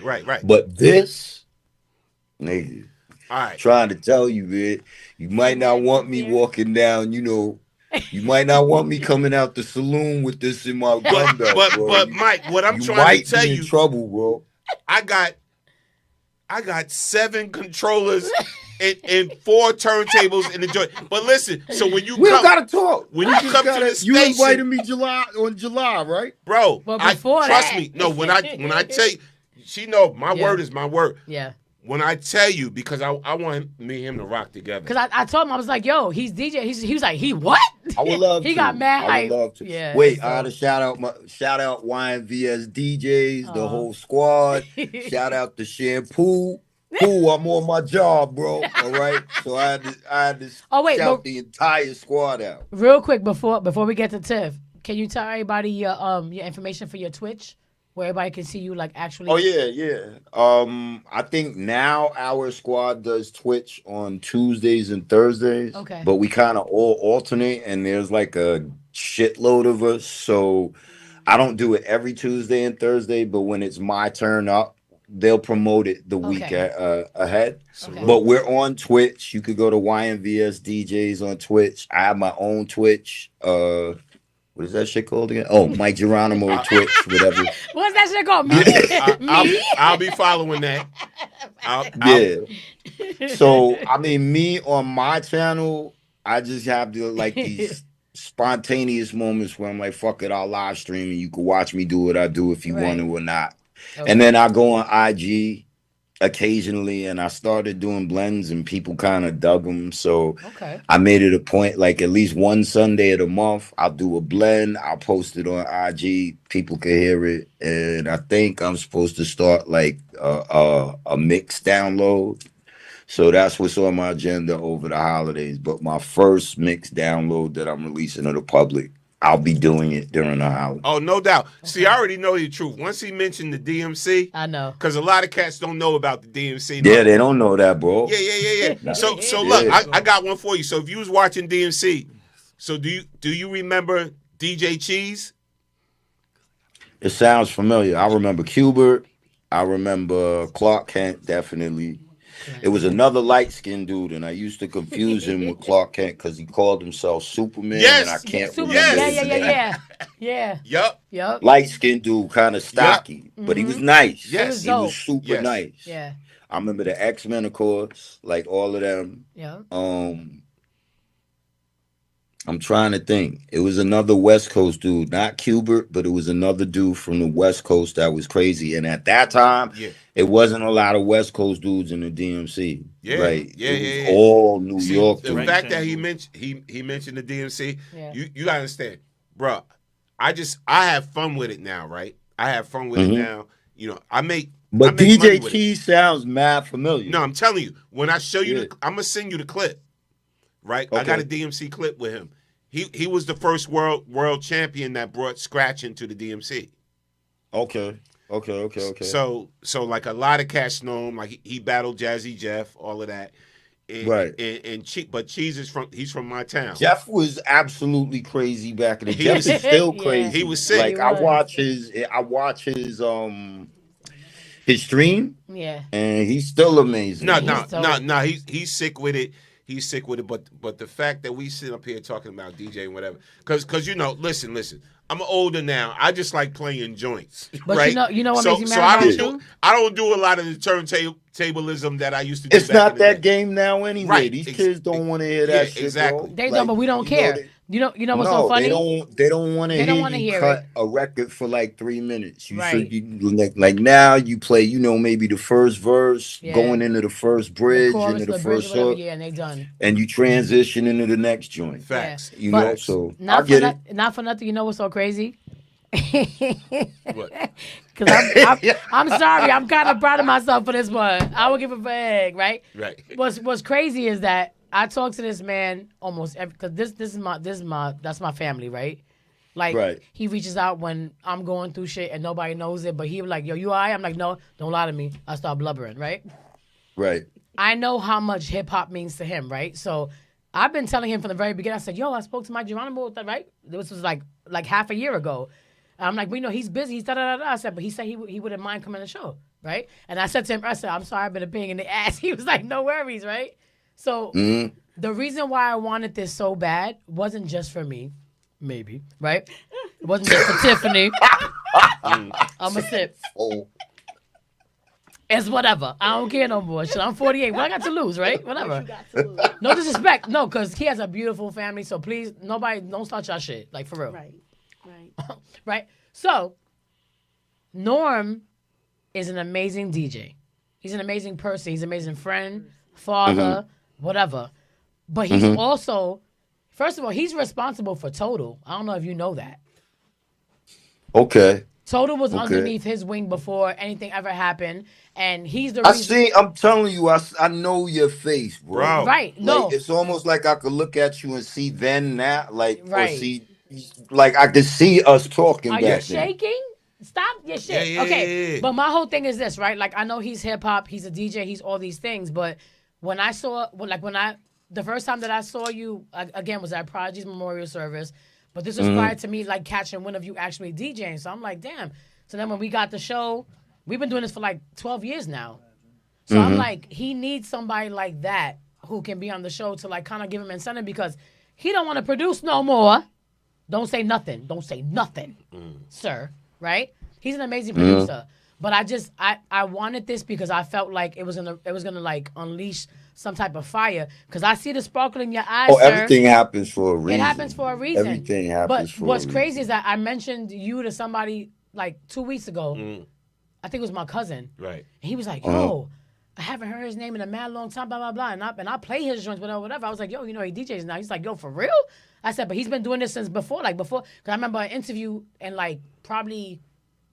It might have been 90 or 89 or something like that. I was a youngin', right? Whatever. And I remember him saying like, yo, like I have a love for DJing, blah blah blah blah. And I was like putting things. I'm like, yo, like Norm needs to have this conversation with somebody who's like of his likeness or whatever case, because I see the sparkle that comes up, and you was just mad excited, like we was earlier.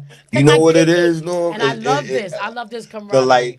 And I hate that word. It's funny that you saying what you said, and it's funny that you making it like you were like, "Yo, maybe this will spark." Yeah, man. Because he's dope. It's funny because my wife just told me the other day, because like there's this whole thing with me now. Like I think you could pretty much say I'm about to embark on another project. Yeah. And like I like wasn't even thinking that way. You know, like I'm very content with the way. Yeah, I'm content with life, and I'm cool with my run, and I'm appreciative. And it's like, all right, that's cool. Like, you know, I had my day in the sun, and I'm good with that. Right. And it's just weird. Like all I could say, bro, is if something sees something in you, and you saw something in it, and that energy got together. That's like for life. And I'm just coming to terms with really understanding that, because I would go so far as to be like, no, I don't rap. I don't want to. I don't. And I would do all this shit to try and push it mentally and spiritually like away from me. And people don't get that. Yeah. Because it's like you kind of sometimes feel like you're a slave to the rhythm, no pun intended. Yeah. Right. Because you've given it all of this energy, and you've given it all these days and all these nights and all these hopes, and you may have fell, but you got back up. And then you had those days where it was like, yo, there's no job in the world like this job. I completely get all of it. Yeah. What my wife told me that kind of was like, not even a eureka moment. I call it like a Merlin moment. Yeah. My wife told me the other day, she said, babe, if you just go and you don't think and you just do, and you don't have any expectations that you place on yourself, and that you place on a response, if you're just genuinely doing it because you fucking can't live without doing it, that part, then Come just on, go and wife. do it. Come on, wife. You know what? You understand what I'm saying? Like, just go and do it. And it's weird, bro. Yeah. Let me tell you why. This is the most important thing, like, Sound like for you, right? Like, sound like the Yeah. I remember people being around me knowing that I DJ'd and they knew I spit and they would like try to encourage me to produce. Like Large Professor was always telling me, go get a SP, go get the Akai, go get the MPC. Like you would be a natural at this shit, right? And I would always be like, yeah. And honestly put, it just wasn't anything that I wanted to invest the time and the money in. You have that gift and you have that ability where you're able to sit at those machines. You can transform that melody that only you hear in your head and you bring it to life. And if you think about that, that's fucking amazing. Yeah. Because no one hears this song but you in your skull, bro. Right. And then you're literally able to manifest that song by on tapping on these fucking buttons. Yeah. Yeah. And my point is, everyone that taps on those buttons, all those songs, everyone who does that, they don't come out with a song or a beat or anything that makes other people say, yo, he should tap on them fucking buttons some more. Right. You've obviously done that. Right. And I say, oh, just to make it all make sense real quick, I'm like working on not being long-winded. Sorry about that. Me too. But I like it though. I'm hella, I get to it. make it all make sense, bro, that just my wife saying that and me thinking about it, it kind of made me look at things where I was like, okay, maybe people are right, and maybe I should start saying to myself that everybody can't write a song. Right. Yeah. And everybody can't deliver the song the way that they hear it being delivered to themselves. And everybody damn sure can't do that and then get a couple of people in this world to pay attention. Right. And Mr. Mike Geronimo, if you did all that fucking shit, nigga, just go in there and be the gorilla that you've always been when you get a good beat. Facts. Amen. Yeah, we got late. So you got to do that too. But not for nothing. The first time that I saw you at Prodigy's memorial service, that was during a time where I was like, honestly, I was done. I don't know if I told you that, but I was. You were going through something. I was going through something. Seeing you that I was day. going through my phase. You were going through something. Yeah. And I was remember like, seeing you that day. It's like I love singing. I love the art. I love all this stuff. But I was like done, right? Because it was a part of the industry. Because we always said like we're a part of the industry, but we're not industry, right? But there was something in me that kept on making me kind of fall back. Like I don't want to do this. And I would tell the girls. I was honest with the girls, and she's like, "No, we got to keep pushing." Blah blah blah. It was your conversation with me at the church that day, because he walked in and I looked up and I was like, ain't no way in hell.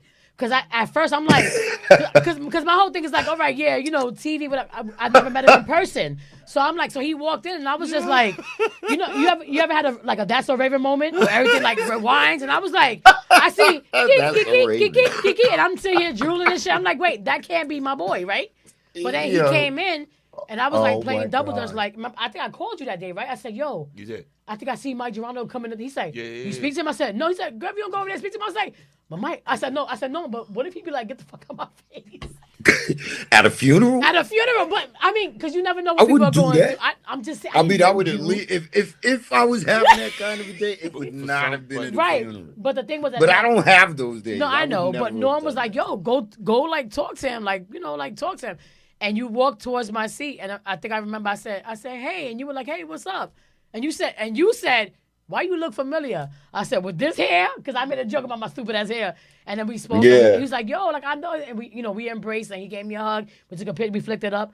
But it was what he was just like, "Yo, keep going." Like he gave me even advice that day, and I was like, "Yo, like everybody's mourning right now," and he still took the time to be like, "Right, there's something missing from this puzzle right here, so keep going." So that's why I felt like this day was imperative, or this moment, I should say, because we tried a couple of times before. But for you, I need you to stop with your shit. Like you need to like. Get Sometimes back we're our own worst enemy, bro. And I'm a Virgo, I've so heard hello, that shit for it's like the same. years, yeah, bro. it's the same thing. You Like I don't know. feel? Yo, Mike. So being that you brought that up, I'm gonna keep it 200. I love this. Right in front of my good brother Mike and y'all and everything. Yeah. Uh-huh. What kind of pulled me back from the industry it's just that I just sometimes you get tired of like the nonsense, and you already know the BS whatever, and so everybody knows my story, the Total story. Everybody knows what I went through with Total, and I had a lawsuit with Diddy and all of that, whatever, right? So my whole thing is, a lot of times I want to get back in the studio and start producing and writing. Because honestly, when I was doing it heavily, like I was a beast, and I'm quite sure me and Mike know a lot of the same people. As in them early. I'm pretty sure. Yeah, Yeah, I'm pretty sure. Yeah, we know a lot of the same people. But my thing is, like what, when you lose the passion because you see how messed up the business side of it is. I get it. You know what I'm saying? It's like hard to be like, because I never really did it for the business. I just like creating. Right. Right? And I started out as a DJ. I started out DJing first. Then I got into writing. Then I had my own record out where's Red Alert gave me a lot of love. Where Marley Marr played it for pay. I'm sorry. I'm just keeping it 100. Play General. Play what? Play what? What are we talking about? My second single. My first. He played my first single. I'm saying I want you to say the joint. But Red, what inspired me, Red Alert said, "Yo, I played your joint because it was fire. I was feeling it. He mixed it in with KRS and all of that. That amped me up. Audio 2 played my joint all the time. Right. Audio 2 and all that. That's the bigger audio. Yeah, Audio 2. Yeah. That come on. Yeah, so that inspired me as an artist and everything, And then when I got into producing and all of that, like it was heavy, bro. I got reels, the big 2-inch reels with me and Bobby Brown. Oh my God. I got 2-inch reels with me and Bobby Brown. They had the razor blade. Yes. Right. See? Like, nah, we're not ready yet. We're not chill ready. out. We're gonna do another take. Right, You gotta right. change the reel. Splice this. Splicing. Yes. Yeah, and it'd be mad razor blades laying like right on this wheel machine. That's crazy. So I got reel to reels that people are trying to get me to put on eBay. I got reels with me and Bobby Brown. So it's like crazy. Like I was in that camp, and so I seen so much and I done so much, and I was just like, man, I was just discouraged, man. Just like artists, working with artists, and then like you build people up to a certain point, and then once you build them up to a point, they like, F you, I'm going on to the next person that got my ear. Yeah, I'm but going we on to all the go next through person. that. It wears on your soul. Yeah, bro. man. It does. And, It does. but what I will say, all right, like real quick, it wears on your soul, and so no one can blame anyone for becoming disenchanted and losing their passion. Right. Because it's kind of like I equate it to being Cyrano, bro. You know the story of Cyrano? Cyrano Diversion. Right. Yes. It's like being Cyrano. Yeah. And you're telling this woman everything, and all these words are so beautiful, and she's enamored by everything you say, but she likes that guy. Right. Right. And it's kind of like the Cyrano effect where you're like, I've given every part of myself. Right. And you were kind of like, all right, cool, bro. Maybe not. My point is this. If you step back at it, I can't speak for everybody in the world, but I know what I mean when I step back and I first got over all those things that come with disappointment, right? And I allowed myself to accept what I was disappointed about and accept the truths of what comes with the industry. And I was never the artist that dug everything about it. Right. Like I was never super social, and I was never, well, some people know how to play the game and all that shit. I didn't give a fuck about that shit. I was just like, yo, I want to, is everyone with me having the best time of their lives? Am I making everyone happy? Can I do something to help somebody? If I got all them checks in the box covered, then that was all I wanted. But to make it all make sense, bro, you can lose passion. But nobody said you couldn't find passion after you've lost it. And nobody ever said that you can't find a greater and more refined version of the passion that you knew. No one ever said that. Yeah. Now, But you're not gonna know that, right? If you don't be like, yo, I'm open for what may happen. Facts. No, I know 2025 is gonna be different. Yeah, it's gonna be a different version of me or whatever. Now I'm always passionate. Now, DJing, I'm passionate about DJing, right? General. That's cool. General. And that's the start. All right, go ahead. I got What's up, bro? Peace. Peace, Peace, bro. Mike. It's Fat Lace. General and Mike, y'all What's up, have bro? a passion for MCing. Let's not forget who we talking to. We talking to the Master IC. We are talking to Fresh Finesse. Talk your shit. I gotta say this because we talking about the DJing. shit, We Jay. talking about the producing. Oh nah, Yo, don't get it messed up. No, because I don't want anybody who's watching this tonight, and I'm next to like people who like for real. I'm with it. Let's not forget Here's what this. I will say. Let's not Here's what forget. I Hold will on, I'm gonna get say. to you, Mike. Hold on. Oh, yeah, Hold yeah. on, Mike. Take your time. Relax. You looking real good. You still got your hairline. I don't. Come on, Mike. We here with you. Yeah. Where we at? We in Corona? We on that 7 train? Where we at, Mike?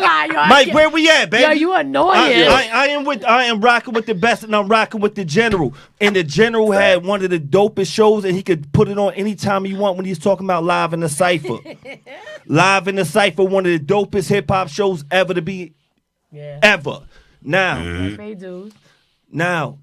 one of them topics that could be on Live in the Cypher. I'm sorry, I gotta get this off because I'm only gonna ask one question. But it might be like a few parts. Might be a few. Forgive me. I had don't shoot. So now one of the topics that we might be talking about Kendrick and the other light skinned one. Okay. Right. We might be talking about him. Drake. We might be talking about that one right there, right? Right. And we talking about a battle. Yeah. But we talking about Live in the Cypher. Right. And one of the dopest ciphers I have ever seen in my life. You was in that. Oh, come on. We talking about Mos Def. Yep. We talking about Big Pun. We talking about Mike Geronimo. Walk with me, Mike. Come on, man. I just got off the 7 train. I just got off the 7 train, Mike. Come on, baby. Now, X and cannabis. We got cannabis. We got X. Yo. We got John Forte. We talking about that cipher right Let's there, go, right? Jay. Let's go. We talking about that cipher. Yeah, bro. Now, I gotta ask you, cause in that cipher right there, not only do we got people that deceased right now, we got Big Pun who deceased. We got DMX who deceased. Yeah. I said I started with the battle. Yeah. That was the first time, because when I heard Cannabis say it that first time, I'm looking at him like, what you mean you want to go last? Yeah. He said the verse. He said the verse. from, I'm gonna let the second world round know the knockout. truth. Yes. He said second round knockout. I verse. need to That know was how the you first felt time he when you said it. first heard that song, because all y'all at the table. And this is when y'all. When I first heard the second round knockout. No, but you heard you heard his verses before the record came out. Yeah. How did y'all feel at that table? I gotta know. Like, you know what? It's crazy because I want to say X gave him like his pat to like like one of those after he said it. I really I wasn't like Did you peep like when did you realize he was getting that L in that verse? Off top. Off top, no doubt. Yeah, off top. Like I knew what he was doing, and honestly put, I was just like, yo, well, nigga, what the fuck else? Is kill or be killed. I get it. Right. No doubt. You know, but when I heard what he said, when I heard how he said what he said and what he was saying, I was like, yeah, L got his work cut out for him this time. You know, so. But no disrespect to anyone. Like he did what you're supposed to do under them circumstances. As far as I'm concerned, like you can't come for nobody's head, and then when they go for yours, like how dare you? Right. No, nigga, you came for my head. I'm gonna do the same thing, or better, right, or worse, nigga. You understand what I'm saying? Like I'm gonna make you understand, nigga. Like that's not a good idea, bro. And that's all he did. He's like, yo, that's not a good idea. And it was. What y'all was saying at the table after y'all heard that? Oh yeah, we definitely was like, like, wait a minute, that's gonna stick to the wall, bro. Like that, but like when niggas Like hear pasta. this one, like pasta. I think I definitely went back to the block. To one of them, you gonna be like, yo. Right, I think I definitely got with like flushing them niggas later on, and I was like, yo, this nigga, like.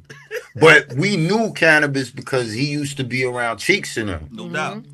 Around LBs, and LBs is like, that's like, we like direct descendants and all of that. We all family. So a couple people already knew what he was in mind of doing. They just ain't hear it. But when we heard it, oh yeah, I definitely went boogie back to the block and was like, yeah. No doubt. So but shout out to both of them. They Facts, left a monumental moment in hip hop. You know? Okay, so I got Tiff Tiff gotta have her story real quick. Miss Come Tiff, on. what it is?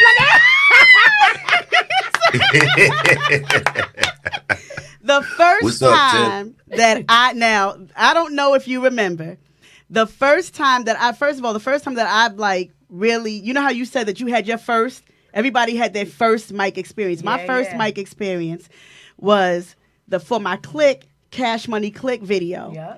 And he was in the car. Yeah. And that was leaned back in the car, had this hat on, and he was like, yeah. And I was like, oh, okay. And so then shout out Chris Gotti. Like who that? And Chris Gotti's Millennia. Yeah, His right. Millennia. And Facts. then I of remember. course, then you had It's Real, you had Master IC, Behold the Uncontrollable. I keep the whole world of drama. I mean, when I tell you, but I was in high school. Yes. I was in 95. My teachers knew about him. Everybody that I was in high school with knew. It got so bad that I would call TVT Blunt Recordings and ask for Wanda. Yo, TVT Blunt is crazy. There was You spoke to Wanda Snell? Wanda Snell used to send me the posters, used to send me the tapes. Yo. And Wanda Snell is like a mom to me. When Like, I that's tell like you, my like fairy It's funny. godmom. That was Like, who I got. crazy. That was who I got I'm my calling her first. tomorrow. I'm That's gonna who I tell got. her this story. I used to, she was the nicest person. And I used to just call, even, I said, no, after getting the posters, the back of my door was just nothing but Mike Geronimo. Listen, and then after that, I would just call and just be like, she was the plug. And then after that, I would just say, I don't even want anything right now. Did he just have a good day? How is he doing? You know, it just, I was like, wait a minute. But then, yo, that's so crazy. it was 95, me and a bunch of friends. I was preggers, girl. Talk about it. Preggers. Me and a bunch of friends went to Virginia Beach. And you were in a van. Oh my! Yeah, there was a mob of us in Virginia in a Beach. van, and y'all were driving down, and when me and my girlfriends were outside, and I looked and was like, and I screamed, Mike! And y'all stopped the van, and We stopped? and you came out, and you did, and you walked over, and you were just so kind, and I will never forget it. And I honestly think that you are one of the most, and forgive me for saying it's not in any offensive way, one of the most underrated artists out there. One of the most underrated. First of all, if anybody listens to your lyrics, there's nothing mumble about it. It's straight hardcore, and it's real. At the end of the day, it made sense. You didn't have to. You know how some artists just try to put synonyms together or try to put words together to make them rhyme? Right. No, you had sentences. You know what I'm saying? You had sentences. You wasn't jumping from. You didn't start with an adjective and end with like a noun or something like that. You like a rhymethologist. Like you got that life I see. Like you study bars and you like, nah, that was It's true though. like, Nah, listen, the whole you hard to please. I see. Like or like you need thorough. You gotta be thorough. The whole team here is hip hop. Nah, for Yeah, real. I see what's up. It's like if it's not A++, it doesn't fly. I get it. I used to run home after school, watch Video Music Box. They used to play It's Real like every single day. They my stride in a yo, put my baseball bat. Y'all know when that exactly. Oh, want a baseball bat. Exactly. Yo, you know it's crazy because I hear man. that part of the song now and I like cringe. And I'm Really? like, You cringe? just sounded so so crazy. But I'm gonna tell terrible you back why he then. cringes. He cringes Yeah. because the rhymologist is about to drop us down. He cringes Come on, because Jeff. there's this space where he feels like he could have just added more. Exactly, yep. But it wasn't Exactly, wrong.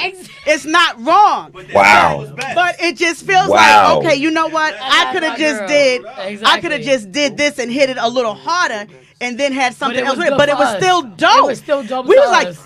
Exactly. he said hit with a baseball bat. That's enough for me. You know what Yo, I'm saying? this is so ill to Yo, hear, but and you know I'm what's gonna, funny? I gotta say it the way that it's in my head right now, and I please don't take offense to it. No, like we you don't. just told me, We won't. you always hear dudes give commentary and critique on bars.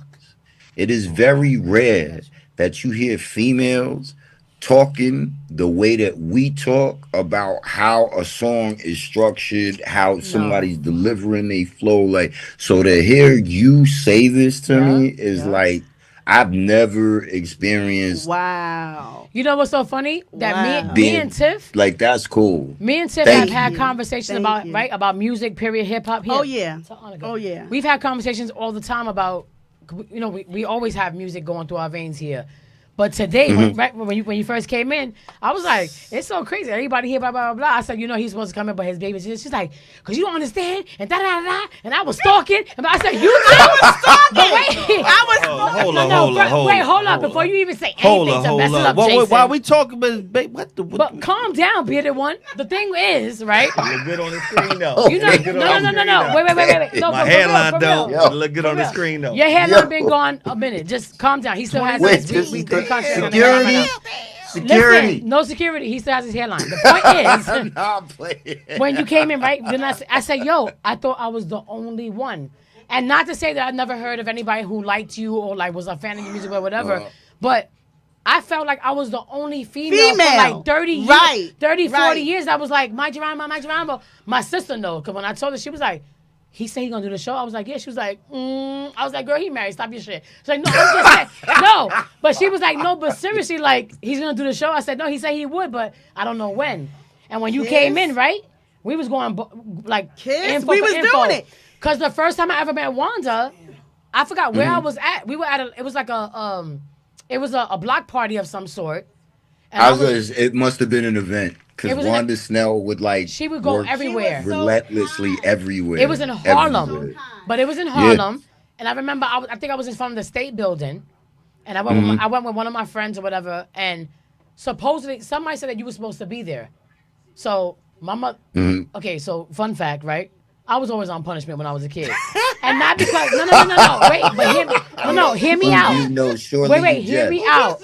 It wasn't because I was a bad kid, but it was because I thought like, okay, I was supposed to be home at 10, but I'm on the front stoop of the building and it's 9:59, so I ain't technically late. I'm in the building. Right, so you was pushing it to the limit. Yeah, mommy was like, bitch, stop your shit, right? So I snuck out after school one day on a Friday, and I went to the State Building because they were having like a market or whatever. It was a hip hop thing, and I remember I met her that day, and she was like, "Girl, you can't be in no hip da with that little front." I said, "No, because I know I'm gonna get in trouble after this, whatever." She's like, "Well, who's your favorite?" And I said his name. She said, "Give me 1 second," and she disappeared for like maybe 30 minutes. And I was like, "Oh, she ain't coming back." And I was like, I had a few choice words, nothing graphic, but I was like, "She a liar." She told me she was gonna come back, but she didn't tell me why. She came back 30 minutes after and opened up a poster, and I was just like, "You know my heart." Like it was. You know what's so funny that honestly, like as a girl, and I know you feel me on this. As a girl who grew up on hip hop, like my brother is all.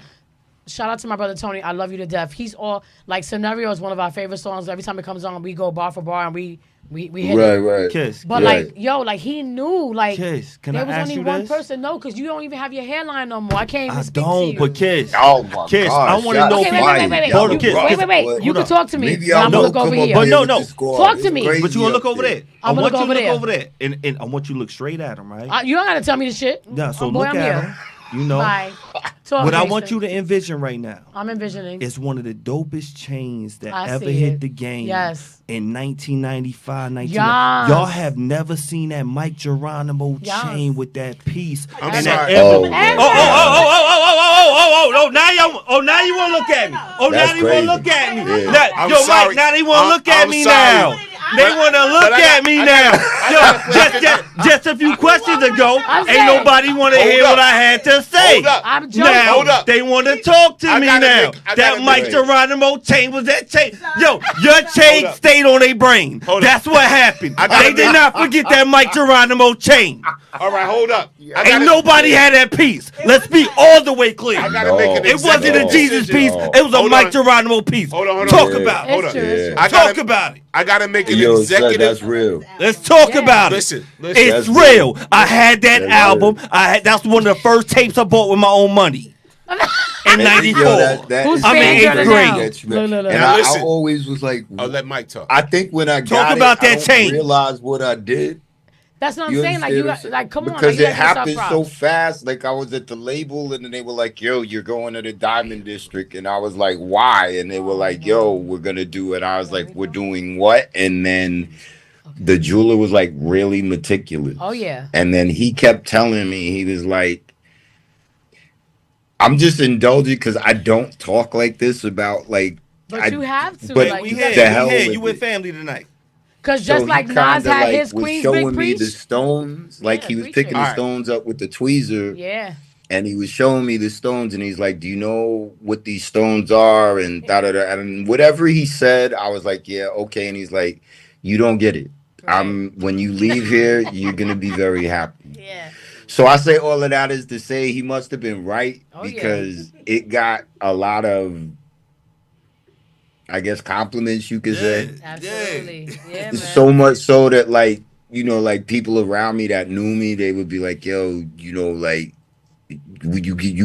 you know, like maybe you don't have to wear that when you know."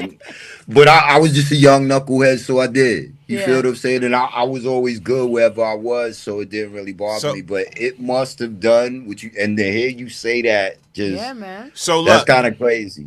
That's some real shit, bro. I got you. Soon as we link, first drinks is on me, bro. Listen, real talk. Listen, I gotta play 15 seconds of my favorite joint. That's Come all. on. I'm gonna play 15 seconds because I don't want to get cut off. Okay. Of one of my favorite Okay. joints. Let's go. All right, hold on. Let's go.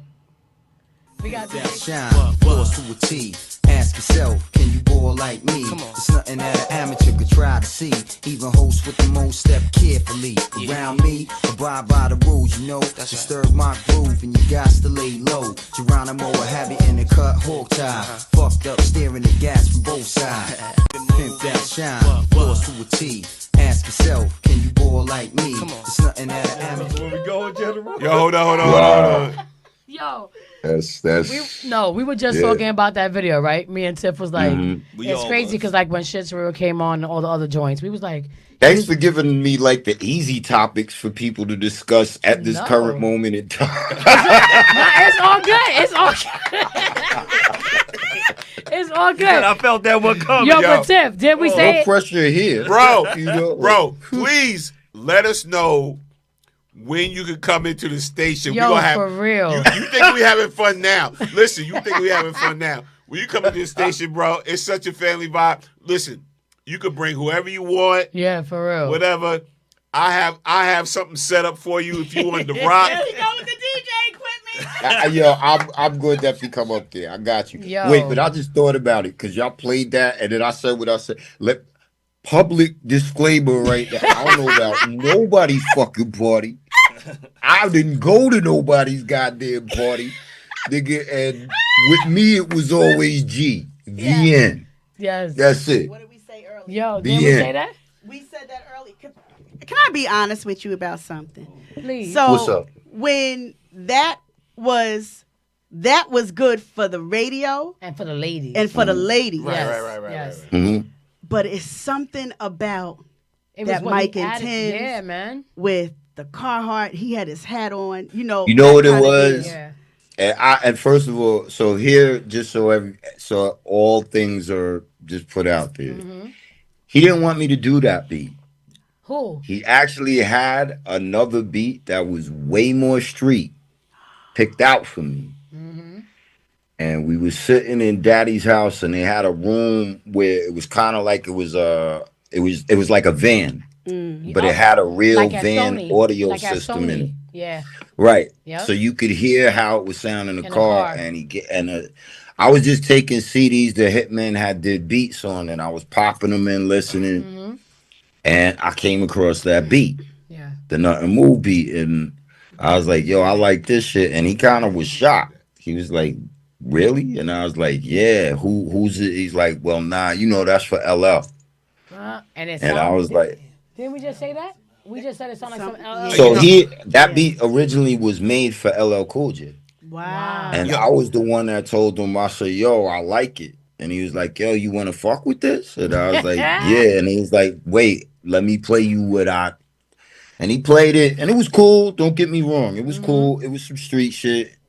And I could tell that whatever it was, They played that at the clubs a They lot. ran that. They ran played that at the clubs a lot, heavy, Mike. like heavy. No, long story short, we did it.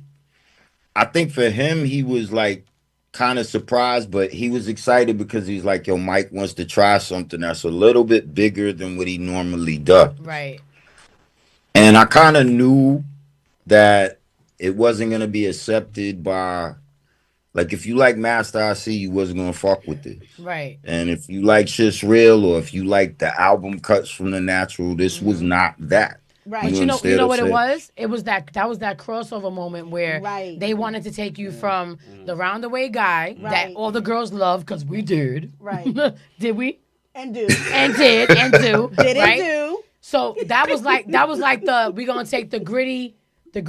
Right. We ain't gonna say the word, but you know what I mean. Mm-hmm. To the pretty boy, because you were still gritty, but it was like it was like, why he got all these close up? Why he looking at me like that? And it wasn't, but This see, is mad personal, this right? is why I Right. was saying He's it. staring It at you. wasn't Right. so much them. It But that's wasn't. what I'm saying. It It was kind a of like, marketable don't get thing. me wrong. The label wanted me Yeah. to. They wanted me to spread my wings, and they wanted me to capitalize, I guess, on relationships I had with other artists, or being a part of that current wave at that time that was dominating radio. Yes. And with the label, it was kind of weird because they never really knew what to do with me as an artist, because they were like, they didn't, like, I remember they would always say, "Well, we don't know what box to put you in." And in my head, I would be like, "Well, why are you trying to put me in any box in the first place?" Yeah. But you don't look at it that way, because they're thinking strategics, and they're thinking marketing, and they're thinking key regions, and they're thinking BDS, and they're Politics. thinking all these things that you as an artist don't at all take into consideration when you're writing a song. Right. What I was thinking was, I was like, "Yo, like, yeah, nigga, let's level up." You understand what I'm saying? So, and me and son was always talking about doing some music together. So when the opportunities came, and all the Hitmen, shout out to all of them, Naseem, D-Dot, Stevie, Prestige, all that whole squad, they all showed me love, and they would all play beats for me. You understand what I'm saying? So I was really the one who was like, "Okay, I'm ready to try and climb up this rock now."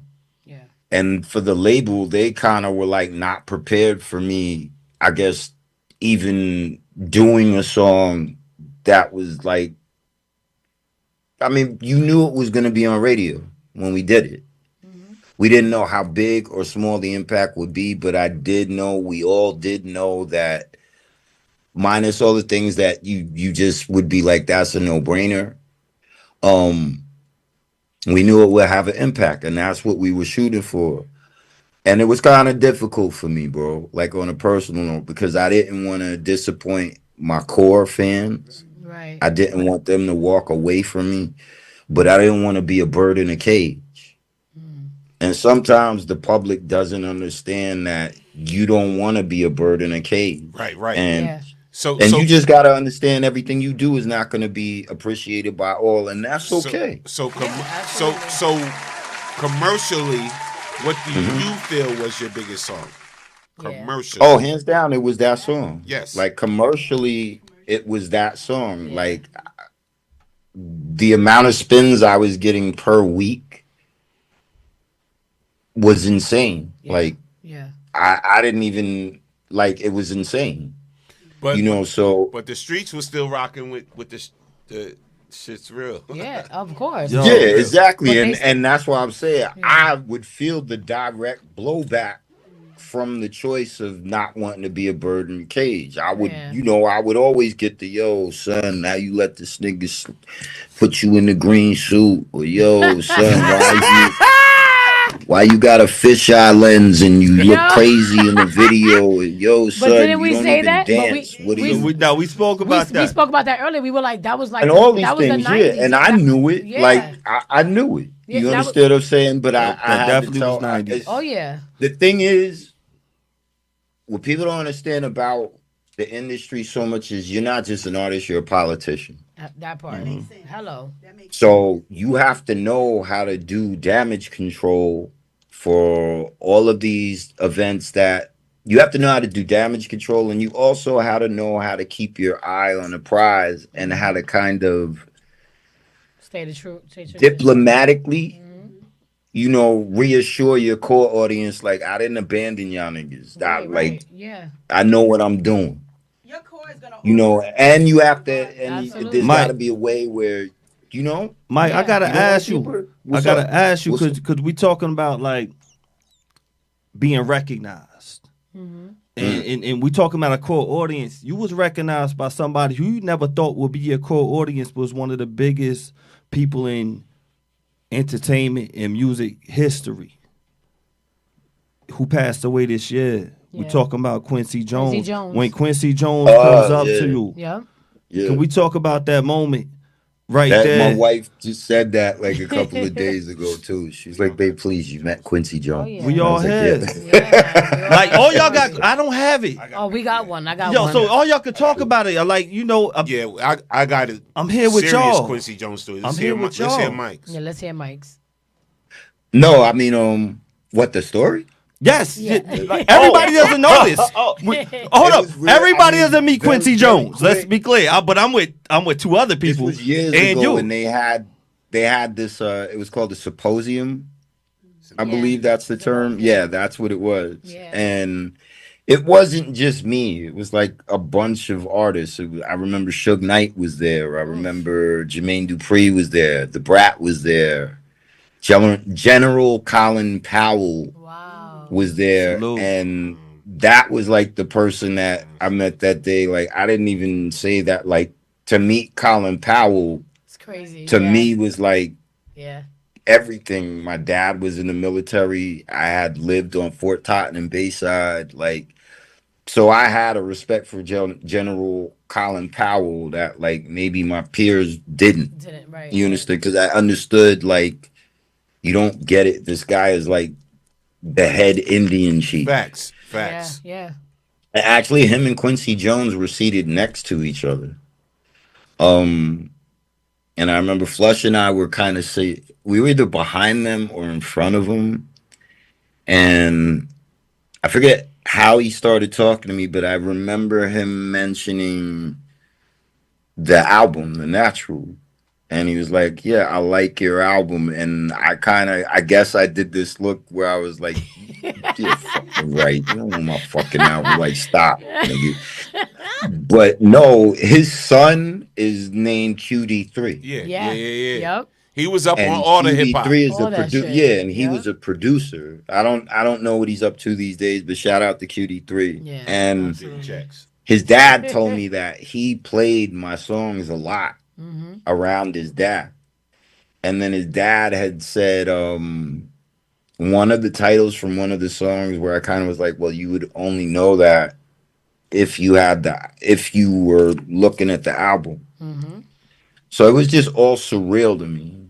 and like I remember shaking his hand, and he's talking, but I'm kind of like zoned out. Like I didn't believe that I was like actually like I'm like, yeah, okay, this is Quincy Jones, and that's Colin Pat, and Suge Knight is talking to these people there, and what in the hell? Where am I? It was like one of those moments where I was like, where am I? You know, and it was like mad overwhelming. You know, and it was a serious topic. I think they had us all there because it was a meeting about the violence going on in hip hop. Yeah. And they had brought us all together to try and, I guess, figure out what we as artists can do. Or so at times it was very contentious. At times it was just bigger surreal, than life. surreal as hell. It's Yeah. like, yeah. So, and it's but funny, that's I the think we all- I story. think we all- And like to meet him, it was. What could I say to that, bro? Yeah, I think we all have like everybody that has like Quincy Jones stories is so surreal because when we first met him, we went to his house, and we were all sitting there like this when it was the four of us, and we were like, we really sitting in this man's house, and he came out, and the first thing he said, and I don't even care if he got it right, wrong, he was playing. He said he was playing. But he was like, "Oh, I know y'all are in vogue," and we were like, like, because our thing was we gasped because I'm like, because the four of us knew that the reason why we even wanted to sing, I mean, like individually we had a moment. Like my mom was like, I started off dancing. Her thing was I want you to sing, but we all had our own individual stories. So when he said that, we were like, because we knew for a fact that Ex-Girlfriend, shout outs to them, and to En Vogue, they were the blueprint to the reason why we wanted to become a group. Right. Had it not been for them, we were like, we don't want to do this shit. Like, we like music, but we ain't that serious. Wow. So for him to say that, and then I think his daughter came in, Kidada came in, and she was like, but Daddy, that's not, he said, girl, I know who they are there. That's Mariah's group. So like, he started showing like signs of, I don't really know, but I do know, you know what I'm saying? Because, I mean, he was older. But how could he not know? He's the Wizard of Oz. Right, but the thing is that, but like you said earlier, we always had this sense of, we know that we're a part of a huge part of R&B. Right. We know that we're a huge part of all these, like this generation of whatever. Right. But people forgot about us, and we're forgotten. We're blackballed. We're this. So to hear Quincy Jones, of all people, right? Quincy Jones of all people, like you could have said anybody. But like we've had, like Aaliyah had her encounter with Michael Jackson. He called the studio and she's like, "You gotta be joking." He's like, "Can I speak to Curry? It's Curry, Michael Jackson." And she was wigging out. So like we've all had our moments, but for Quincy Jones to be like, "I know who y'all are. Y'all are Mariah's group. Y'all are En Vogue, blah blah blah." And we were like, "Are you shitting me?" Wow. Because at the end of the day, but you know what? Hey, it's crazy because not to cut you off, but it's fine. The other night I said to myself, I was watching Ray. The movie Ray with Jamie Foxx, and there's the I watched it right after his Netflix. With Lorenz Tate played Quincy. Lorenz Tate plays Quincy Jones, right? Yeah. And I think it was like the first time that I had said to myself, I was like, "Yo, like to love music, I would have loved to. I want to love music the way he did. Oh my, yes, where he worked with people from." The jazz renaissance. He worked with Ray. He worked with Ray. He worked with Michael Jackson. Like I was just watching the other day how Toto of all people, the band Toto is like Africa. Solely responsible for human nature. Yep. Yeah. Exactly. Wow. That I didn't know. So wait, I don't mean to cut you off, right? Because it's been a lot going on, right? But I don't usually believe Wikipedia, right? Because we never had this conversation. No, I'm just saying because I've spoken to him a few times, but we never gotten that deep, right? Mm-hmm. Your birthday's actually September 14th? Same as Nas. 1973. Same as Nas. I need y'all to all just shut the hell up. Okay. Because I need No. And I don't mean it disrespectful. I mean that in the, I mean that. General. Tiffany, look at me in my eyes when I say this. I'm ready. Baby, he's a Virgo. He's 4 days after me. Wait, so the Virgo thing is good or like not? First of all, people hate on us for whatever. The moment you said Virgo, you know what came across my mind? What? What's up? What's up? You see? Damn, why y'all you going see Virgos like that?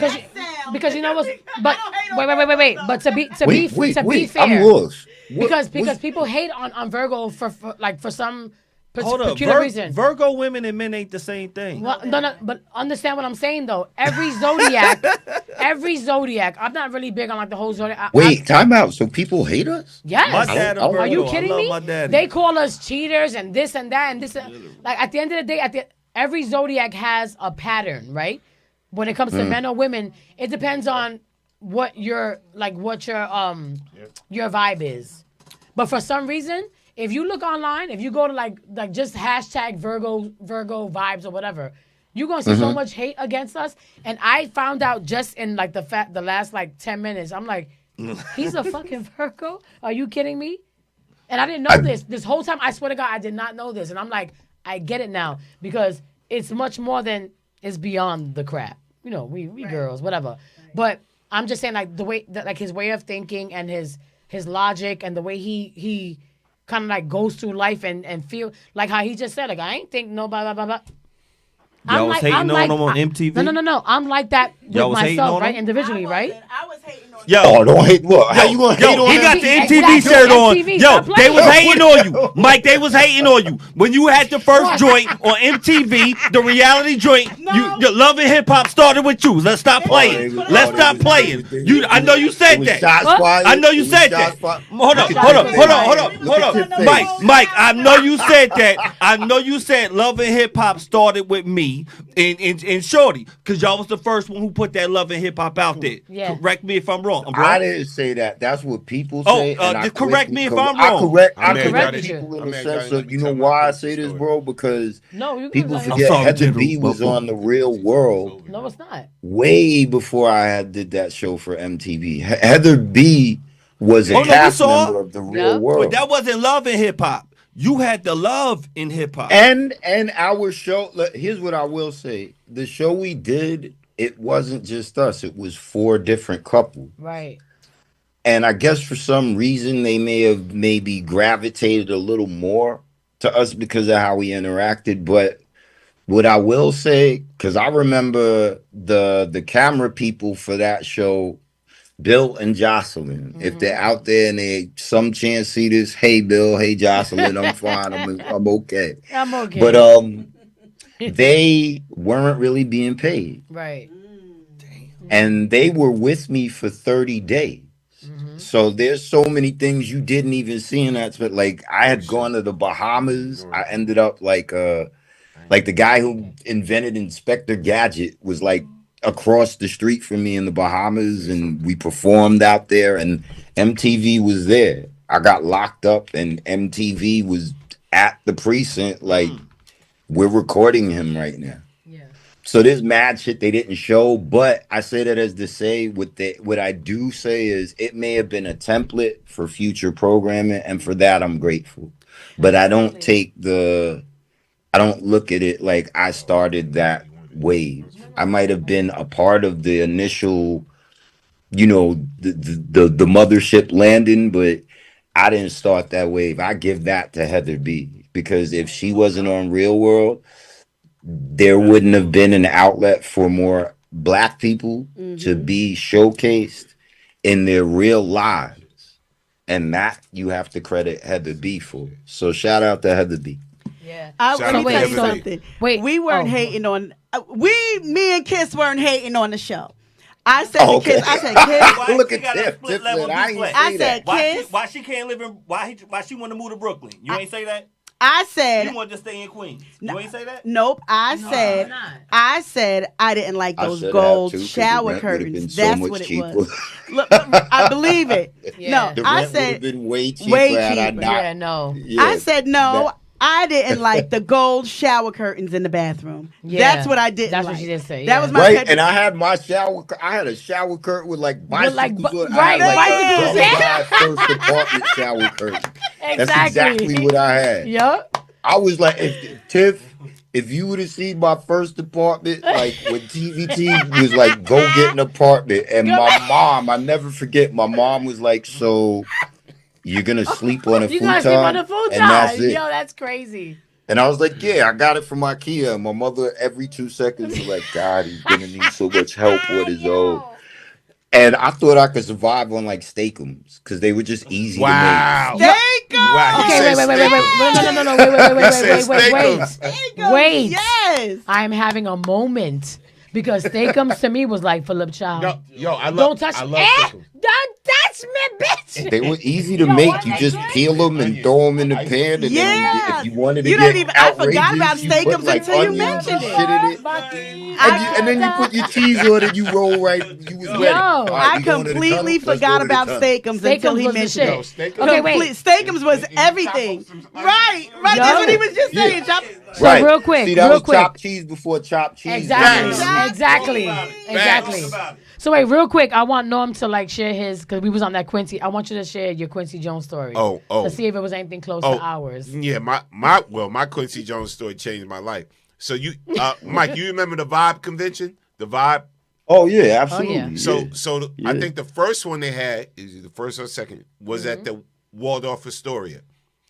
Yes, that was the first one they had. Yeah, it was in New York. So Waldorf Astoria, I'm in there, right? So we sitting there, me and my partner Patricia. At the time, we was going to sit and get our meal. So they was doing dinner for everybody. So we went about to sit down, and then Paula Jai White was with John Singleton. Yeah. And she told me and Trish to get up. Oh. She said, "Can y'all get up? Cause me and John, we're sitting here." And then Trish, my partner Trish was a little bit more hood back then. So I would have never guessed that. No, so Trish is like, "Get up."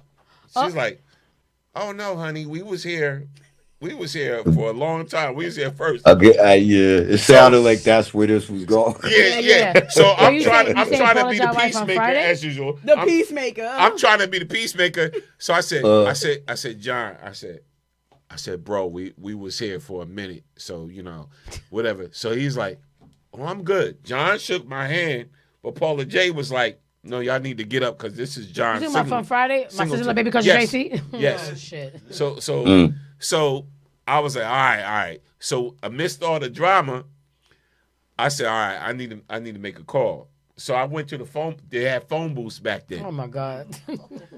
Wow. Waldorf Astoria, no, the lobby area. The lobby area, They had phone booths. I remember. I went to go use the phone booth. Who's waiting for me to get off? Quincy Jones. Wow. Yo, that's crazy. So Q waiting for me to get off, right? So I'm on the phone like this. I looked to my left. It was him. I said, "Oh my God." So, yeah. Yo, so he's like, so this is what he did. Jokingly, he said, "I got 2 quarters for you." He said, "Let me know when you finish." When you done. So he's really about to give me quarters. Yo. And then I was like, I said, "Mr. Jones, blah, blah, blah." He said, "Oh, let me ask you real quick." He said, you're here for I said, "Yeah, your convention for your magazine and everything like that." He said, "So let me ask you this." He said, "I just want to ask you this real quick." He said, "What do you do?" I said, I produce, blah, blah, blah, rap, whatever like that. He said, "Give me a demo right now." This is what he said. And I said, "I don't have it." Oh, goddamn. He said, your demo is your resume, son. That's what he said. You're supposed to always have it. Yes. Yep. Yo, he said you're supposed to always have that on you. He said because you never know what opportunities you might miss. You're damn right. Ain't that so? And so I said, "No, you're right. I said, "I can run back too." He said, No running back. Time's up, baby. No. He said, "No running back." At the time, he was president, I think, Quest Records. Mm-hmm. So yeah, I remember Quest. Quest.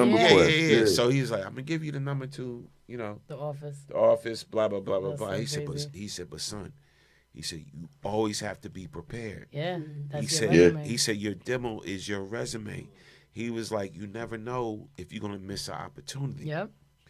So he was like, "Are you gonna be here for the rest of the convention? You gonna hear my speech?" This is what he said. I said, "Yeah, I'm gonna be here for your speech and everything like that." He was like, "All right, pleasure meeting you." He shook my hand, whatever like that. He said, "You finished using the payphone?" And I You said, done? Are you done? I said, yes, sir. I'm done. Whatever like that. He was like, he shook my hand, gave me a hug. He was like, he said, have your demo in your pocket. Yeah. At all times. He said, you serious about this business? Have your demo in your pocket. And I learned so much from that moment. Yeah. To always be ready for situations. So that's my Quincy Jones story. But it's funny because even in the movie, right? Didn't he do that same thing when they was like, Pecos kids, yeah, Pecos. Oh, kids. that was like, Barry. He was like, that was Barry Gordy. Yep, but it's the But same it was the scenario. same scenario. But it's the that- same thing, yeah. Exactly. It was the Right. same scenario that was But derived it's- from Quincy's it- stories. No, go ahead. I'm listening. Yeah, it might have been the same. It might have been the same type of story, like from two different. But executives. yeah, Mike, But that they always say it. Mm-hmm. taught me so much about the business since then. Yeah, bro. And then It's invaluable. Yeah, It's yeah, invaluable absolutely. getting something like, and it's crazy because I could hear you tell me that story, and as you telling it, I'm like, it's crazy how now we realize the value of just getting a moment to be around those predecessors that we had that were, and it's ill because, like you said, that changed your life. Yeah, it did. You understand what I'm saying? And when you young and you running through the game, like I know me, bubble-headed me, like I went and smoked weed after I met bro. I was like that stunned where I was like, yeah, I got roll that Mike Tyson up right now. Right. Rolling Mike Yo. Tyson. Like, yo, That's crazy. This nigga just made Thriller. And like that's how I felt. And I'm in my young dumb bubble, right? Surrounded by all this weed smoke, not really even comprehending what just happened. And if I look at it now, it's like it would be dope if the youth now understand that when those moments happen, that's like a whole timeline shift occurring in your life. Right. Or it's the opportunity of a timeline shift. But you know that's life saying, okay, I'm putting you here and there's a fork in the road, and you could go this way or you could go this way. But I don't stop to give everyone a fork in the road. But here's a crazy thing though, bro. There needs to be movies like you see so many states are taking away history and Black history and stuff like that, whatever. So you don't know who our great composers was, who our great musicians He did the Wiz. He composed exactly. the entire Wiz. But this is why is why there needs to be a movie about that, man. Yeah, somebody's gonna do it. Oh, there will. There needs to be a major motion picture movie about Quincy Yo, son, Jones. I could guarantee you in a 3-year span, you're gonna have the official movie. You're gonna have a Lifetime movie. You're gonna have a Tubi movie that don't watch that one. Right. But you gonna have like he's so iconic, bro. And that's what I'm really getting to the heart of. Like, right. Sometimes things happen and you just don't realize how big they are. And just to be able to say that we met him. We crossed paths. And this is the same person who was running around in France, like with Duke Ellington and like fucking. Absolutely. He was playing with Donald Byrd, bro. Like, and he was playing with, and then from there he evolved and he got everyone together and did "We Are the World." He got every single pop star together. Come on, man. After a Grammys presentation. Yes. Do you know how hard it is? I know you know. Yes. Do you know how hard it is to get all those people together? Yeah. After they're inebriated and their egos have been pleased. Facts. The next move is I'm going to party like a rock star because I am. No one did that. They all went to the studio with him. But you know what? The fact that you could say that, we could talk those stories. We could all talk these stories. It's a blessing. But the younger generation need to know these stories. Yeah. And it's.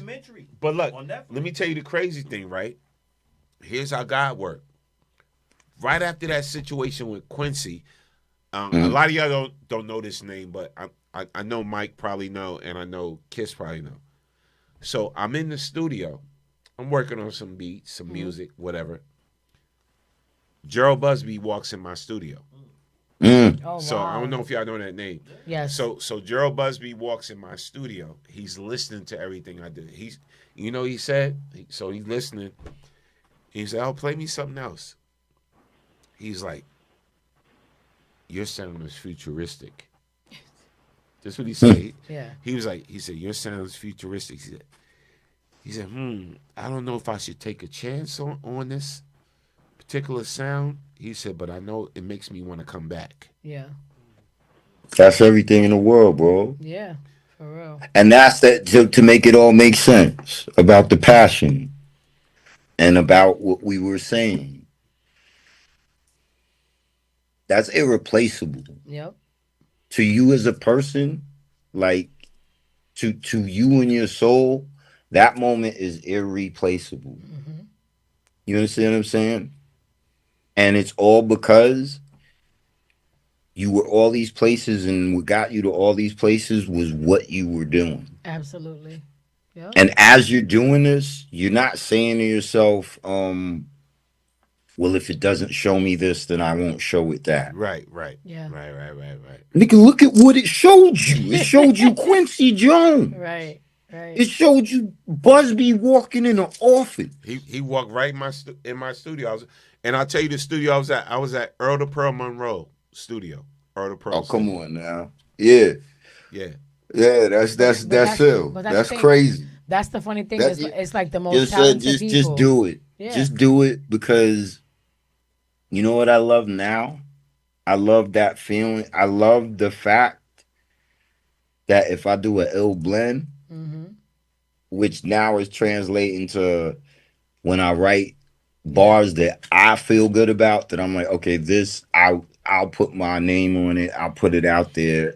I could stand behind this, right? But when I do these things now, I remember my room when I was 15. Hello. Like, I remember looking this way and seeing the pile of clothes that me and my brother were supposed to pick up but didn't. I remember looking at the door and seeing this huge LL Cool J poster. I remember looking at my walls and seeing all the pictures from Word Up and Rap Masters all over. And I remember all the 12-inch record covers that we took and put on the walls. And you get that feeling. And you can't describe that feeling, bro. It's like a Friday night with the world's best blunt at the world's best party, but you by your fucking self. Right. That's the only way I can describe it. And you 300%. But you right. feel it. Yes. You understand what I'm saying? Yes, and sir. I'm telling you, bro, like, just go for that. Yeah. Just aim for that. Just aim so that you can see yourself at that phone booth being offered those 2 quarters. Yep. Yeah. Or you see yourself and Busby walked in and you're like, yo, what the fuck? Or you see yourself and you're in Midtown running around. Diamond D is on the corner, you running, or Fat Joe was there, or this hip hop, and you was just running around this convention. But all of this is moving at lightning speed. Facts. Just do it for you. Right. Yeah. I mean, anything I do at this point in life, it'll be just because I want to do it. And it's like nobody's and it shouldn't be no other way. Right. It shouldn't be no other way. You know Nobody's- why? Right. Because if you did it any other way, then you trying to force passion that don't exist. Absolutely. Don't force shit, nigga. Yeah. Just fucking sit down and be like, yo, all right, on the one. All right, 4-bar count. All right, cool. What we gonna do at the end of that 16? Yep. Songs are shorter now. I don't even have to do this for 3 minutes. Right. It's crazy. Yeah. Remember back in the day that we had bridges. We can have 6-minute songs. No, but then we had bridges, the songs and all of that. The R&B joints. Yeah. Now nobody doing Nobody bridges doing no more. bridges. None of that. You know. None of that. But you know what's funny? None of that. I did something for myself. Like, as I'm getting older, to a certain extent, right? But I mean, I'm 48. Whatever. I'm okay. I'm cute. I'm still cute a little bit. Anyway. But the point is, I'm a mother of a 29-year-old. I have 2 grandbabies, one 16, one 2, right? And I'm going through my own cycle, my own situations, right? But I created a moment for myself where I have vinyl nights, which consists of either me shutting my door, because my daughter and my grand, they have free range to come to my. We're in the same house, but she's upstairs and I'm downstairs. But I can lock my door at any moment, It's TMI, but I throw on some lingerie.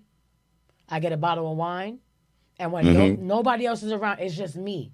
I play whatever records I have, or I go on YouTube and play like old school, like New Birth, Teddy Pendergrass. I go and I go back. detox. And you just detox. Exactly. I get it. Exactly. I detox and I forget about what I'm feeling, what I'm going through, what hurts me, what distracted me, what changed me to my mental, and I just forget about it for a second. And I do my hair to whatever I feel like it's gonna be, and I put my heels on and I dance around the house. I pour some wine. I have a little hors d'oeuvres, and I have a party with myself, because sometimes, like he said, you gotta reboot and like get back to a place where it reminds you of things that make you happy. Because we forget about that shit. And don't forget, kids, tell them once you get to that part, bro, you don't even be thinking about the shit that discouraged you or disappointed you, I don't. or you don't think about those things you don't think about those figurative rocks that are tied to your ankle. Oh my God. Right. You don't think about that shit. And then the next realization after that is you like, yo, if I could feel this way now, I could do it. Why can't I feel this way every day, every moment? And then you say to yourself, wake the fuck up. I can. Yeah. And not for nothing like that. Me and you do. Yeah. Because me starting that for myself, and you know that, me starting that for myself got me out of a situation that I should have walked away from. Oh, shoot. A billion years ago. I stayed in a situation for 9 years thinking like, I think he loves me. I think because I felt like I couldn't do better. I'm not doing that no more. I'm not doing that no more. So like those moments kind of help you like realize who. Nah, joy is everything, bro. What joy Mama is said. the main ingredient. What Mama said. Remember who the fuck you are. But you know what, Mike? That's Can I it. be honest with you about something? Thinking about What's up? Everything that from watching and this is just piggybacking on what you said. Yeah. When I look at you now, yeah, versus all the years of what we were exposed to. Seeing you on IG going over to Japan, doing different things, traveling, posting pictures with your wife and your kids, living this life. And even being able to see you now, there's only one word that just comes across my mind, which piggybacks off of what you just described. Right. And the word I see is freeing. Because it comes to a point, you can tell when you think that you're in the right place, you're talking about that passion. Yeah. If you're not careful, identify the truth between what can be a passion or a problem. Because something that you may think is a passion may be keeping you bound, and you're wondering why I'm not getting somewhere else. It could be a hindrance. It can be a hindrance. Absolutely. And then it's like, well, dang, I feel like I'm doing what I'm supposed to be doing, but I feel stuck at the same time. God's not going to want any of us to be stuck if it's something that's assigned with his will and purpose for our life. So like even hearing you say that, I used to do that when my husband died. I went out and spent $1,000 on lingerie, $1,000 on perfume, like all these different bottles. And I ain't got no money. Don't come for me. Don't be playing my Yo, you hear this BS? I ain't got no money. Probably crazy. I ain't got no money. I ain't got no money. Yo, Mike, you hear this BS? I ain't got no money. I ain't got no money. I ain't got no money. But I did that because you know what? He got the phone in his hand after Look, you see this? Right. But the thing is, there came a point, and even now, there's stuff that you got to do to make yourself feel valuable. Make yourself feel like life is worth waking up to. But it is.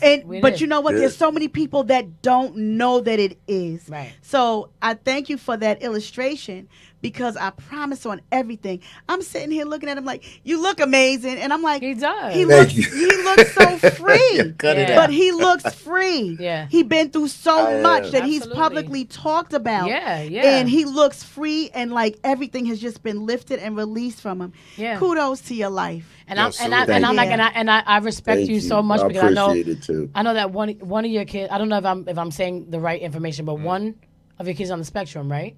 Because you shared it. And my son Matthew. He's autistic, and he is heavy on the spectrum.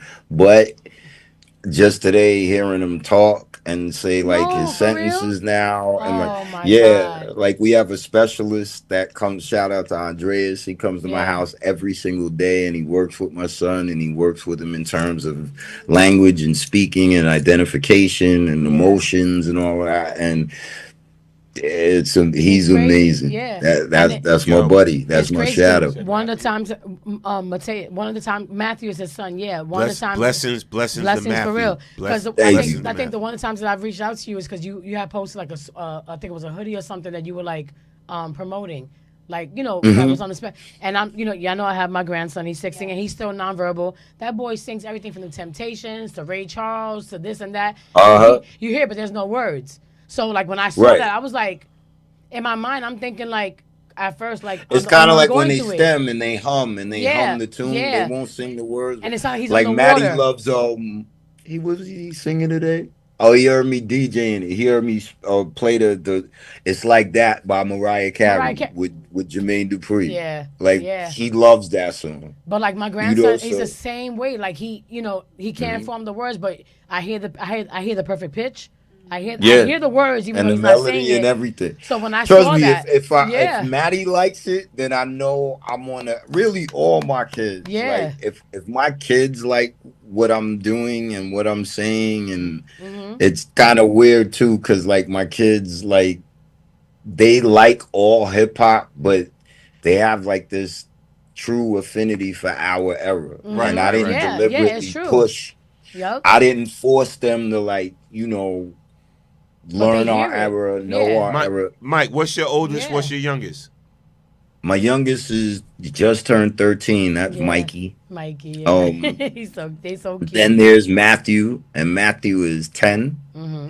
And then there's Morgan, and Morgan just turned 8. That's so crazy. So Mike, Maddie, and Morgan. And Morgan And or M's. Okay, I see what you did there. I didn't want anyone to feel left out. I know it's crazy. I see what you did So there.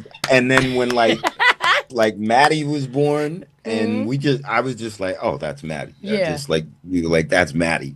And then Morgan was on his way, and I was like, oh shit. Well, you can't name him like Bob or anything like that. 'Cause or how Jason. fucking weird is Yeah, that yeah, gonna yeah. be? And then and then That's where older we they going get, right well, how Right. come you name me Bob? Or how come why Yeah. I don't have an M? So I was like, 'Cause let it me would have just keep happened. it all right. So Yeah. let me keep it all in line. But bro, they changed everything. Oh my, it's crazy. Like and they're so and smart. when Yo, they're so smart. Oh, Yo, like amazing. two days ago, Justice comes home from school, right? He comes off the bus, and I'm like, "You had a good day?" So every now and again, he'll go, "Good." I hear him say "good," Yeah. or he'll just be like, Right. "He'll give me the head," and I'm like, "Okay, Tommy, whatever." But yesterday, See, yesterday yeah. we were sitting down eating or whatever because my granddaughter's sick, so we were trying to keep them separate. And I said, "Justice, you okay?" I come in the room, he's playing something, but he was playing like I think it was like The Emperor's New Groove, one of our favorite movies, and he loves The Princess and the Frog. That's our shit, right? But Mhm. he's sitting there. He comes out to the kitchen. I'm like, "You hungry?" And he's like, I'm like, "What are you saying?" He kept on doing it. I'm Mhm. like, "This fool is singing DMX, The Reading Rainbow. Take a look, Oh, my yeah. nigga." Yo, Oh, yeah. when I tell you, Oh yeah. I'm like, "How did you?" Yo, and he kept on And doing here it. they when I come through, everything Right. gonna stop. X come through, and here all three of them be move. When I come through, everything gonna But stop. you- And yo, they but you they notice- party up. Yo. I don't know what it is with my kids. And X. Is everything aggressive? Party I up think- is real. But why is it all Like, aggressive? kinda- Yo. Party Yo, up is different. It's all aggressive. Like it's all DMX. It's all Annie up. Like he Yo, was singing they like adore Annie that. up. Big They Red like Bull. my kids like adore DMX. Yeah, Like sometimes I yeah. find myself just looking up and being like, bro, Thanks, X. what did you do Yeah, to my what kid? are you doing? A time to build. Yo, shout out to Oh my God. A time to build. shout out to DMX, And man. then it's weird Yeah, because man. he's like and happy always belated here birthday now. to him. Like, and they happy belated actually- birthday to him and Kango, for real. Yeah, they like just Look. sent me that from Def Jam. Crazy. That's And crazy. that's for The joint you did with Ja Rule, DMX, Yeah. and no, this is Oh. the Great Depression. That's a good depression. that's the Great Depression. Yeah. And well, this is a cool story because he kidnapped me for a month when he was Wow. filming Exit Wounds. So he like kidnapped me for like a month in Canada while he was filming, and I wanted him on the song, and somewhere along the line, Antoine Fuqua Yes. Wow. heard the song, Yeah. and I think it was Adam somebody at Priority or something. Irv Gotti had hooked us up with something. Long story short, they were telling us there's this movie called Training Day that's coming out, and Denzel's gonna win an Oscar for it. And I want this song. We did a song called, what people don't know is if you get the Great Depression, the second Shit's Real is on the Yes, Great it's on the Depression. Great Depression, yeah. Yep. It's a hidden track called Shit's Still Real. But long story short, they wanted the song for Training Day. And I was like, we tell X, and we like, yo, bro, they saying he's gonna win like a Academy, and the X was like, you know what, dog? I got to think about how we're gonna do this. And like, and in the end, just to condense the story, he actually bought the song from me. And he was like, I'm gonna put it on the Great Depression. And he wanted me to consider signing the Bloodline. I think he had like just started Bloodline at that time. So it was me, Luce, Berg, who is now, what do they call young Berg? He has like a producer name. Hitman or something, right? Hitmaker. Yeah, Hitmaker. There you go. Hitmaker, yeah. Right. So Berg was with us and he was like 13 years old. I still call him Berg because that's how I met him. Yeah. And another artist that X had, Big Stan. Yeah. And so we ended up recording all these songs in Canada while he was doing Exit Wounds. And long story short, he bought it from me. They put it on Great Depression. It's like a buried track, so it's kind of cool because it's like how the Beatles, if you play one of their records backwards or whatever, It's a hidden message. But if you like let the album play, the second Shit's Real is on the Great Depression. So crazy. That just cool story. And we didn't use it for Training Day, so I kind of still every time I see Training Day, I'm just like this, like oh my god. But that's what turned out. That's what turned out. No doubt. That's so fire. Listen. If you just joining us, we done on the kept Mike Storm Geronimo Warning kidnapped for like 4 hours. Yeah, my wife is like BKS1 Radio. Listen, bro. Don't blame me. My gosh. Blame yourself for the great stories and the great history, and you know you just being just a truly good person, good human. Yeah, man. And sharing these stories, yes, man, and these experiences. And again, bro, I'm telling you, before we have you back, come in and just experience come to chill, and chill. Don't think I forgot about the battle. I still feel like you 211. You trying to I still kind of feel like you trying to weave in. First of all, I would never even try to battle you. Because again, my turntablism days is long over. But that would be dope for the culture. Stop playing. For the like culture, yeah, man. For the culture, it's like riding a bike. For the culture though, I'm still nice. Oh, General, Lord. yo, you see the general trying to sleepwalk him real quick. General was like, I don't even, nice. you know what I mean? For the culture though, you know what I'm saying? But no, listen. I do what I do. Listen, I do what I do. You get busy. Listen, there've been so many cats on the rain. Look, this DJ, this DJ talk right now between me and Mike. There's so many cats that's been rocking the rain one joints, right? That came through here, and then once I showed them the phase needles for the 12s, they was like, "What the hell is this?" No, but no. What I was gonna do even before the interview tonight, me and my brother was talking about. I said, "Yo, I think I'm gonna try and get another. I'll get another set of techniques." So I already was in the mentality, and Rain actually makes. They make turntables that are like the size of the Technique. They're not the actual. I know you know what I'm talking about. I know exactly what you're talking about. They have the controller options built into the turntable. Right. But then they have one it's like supposed to mimic the 1200. Fam, let me tell you this, brother to brother. Mm-hmm. Do not. I knew you was good. You just you like About don't to blow fuck it, with right? that. Yeah. Go get the 12. Do not F with those. If you are going to try to mimic the 12s. Wait, time out. Are we not supposed to curse over here? Because I'm like body. We've been there, done that. Do you? We done already said 1,000 curses. Do you? If you are really going to try to mimic the 12s, then reloop. This is it's a joint and research for them. You're going to be like, Norm was right. Reloop got some mimic of the 12s with the same silver color of the 12s, the same. Yeah. And it's a better version. And you hearing me say this, I'm old school, I'm classic. Yeah. So Technique 1200s, that's it. Yeah. But Reloop made a technical, better version of the 1200. And guess what? It's only it's $5.99 per turntable. That's it? That's not bad. Yes. That's not bad at all. $5.99 per turntable. Bro. Okay. When I tell you, and but look, but when you come through the spot, I'm gonna have the 1200s. Yeah, then so yo the for face. the 12s now, like let's say tomorrow I was on my shit and I was like, all right, boom, I'm gonna go get the 12s. How much do they want for the 12s now? Shit. And are they hard to find now? I'm imagining they're very hard to find. Like I know a cat right now. We'll talk off air, but I know a cat right now that's selling a set that's in perfect condition for $800 for a set. That's it? For two? No, but this is a private cat that I know personally. But 800? That's because he's totally into the house music world, whatever, and his wife is telling him to get rid of it. No, but I'm saying, but 800 Look, is 800. she's tired of that shit. She's like, you gotta get rid of that. Right. Say she's tired of that shit. You got me saying too much. Right. I ain't want to say all this. So, Nah, like, but come 800 on, is crazy. 800 is cheap compared to what they are. So 800 for the set.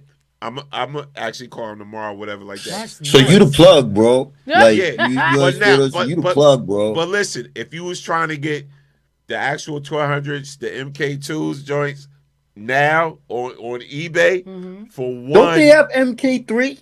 Yes. Yeah. They do have MK3. They do got the MK3, but so they're 1,500 for one.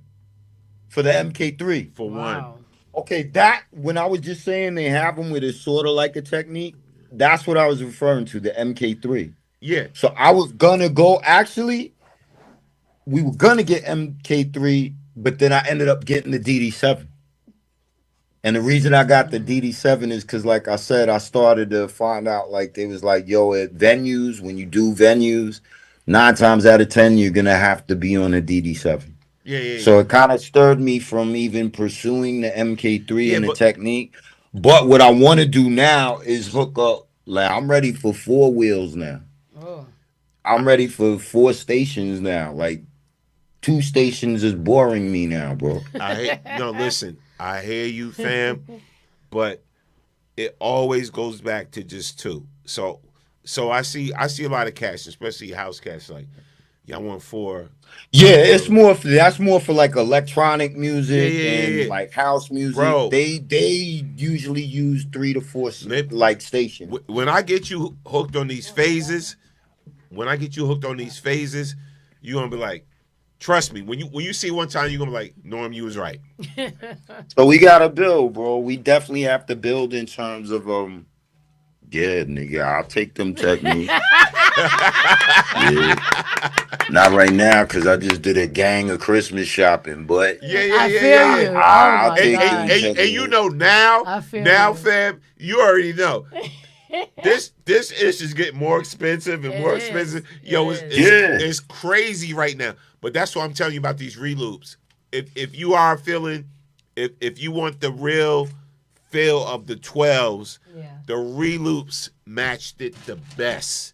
So Norm is very anti-controller. You sound very anti-controller, bro. But I got 7 of them. He got like 7. But you sound like you don't like all 7 of them. No, but look, I still use them though.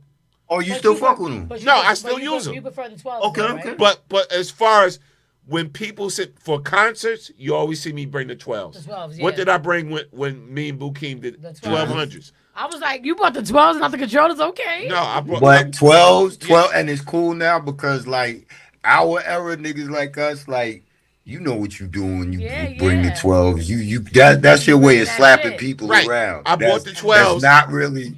Yeah. And I had the Pioneer mixer, not the one that cost like $2,000. I bought the Pioneer mixer that's like $600 that does the same thing. But it gets it done. Yeah, it gets it done. Same thing. Got the paddles. Got the paddle for effects too. Got the paddle effects too. So I'm telling you. But that's what I dig too about the Rain. The way that the effects are laid out is very in front of you. You can change the banks. You can store your own sounds, and they work simultaneously. Bro, but you can hit FX1, FX3, and FX5 all at the same time. Right. And you'll hear all of that at one time. Yes. So it's ill, bro. Yeah. No, it's cool. I rocked on them though. I played on those. Yeah, but you sound like you still want the Texas. And I get it. I love them too. It's just the official.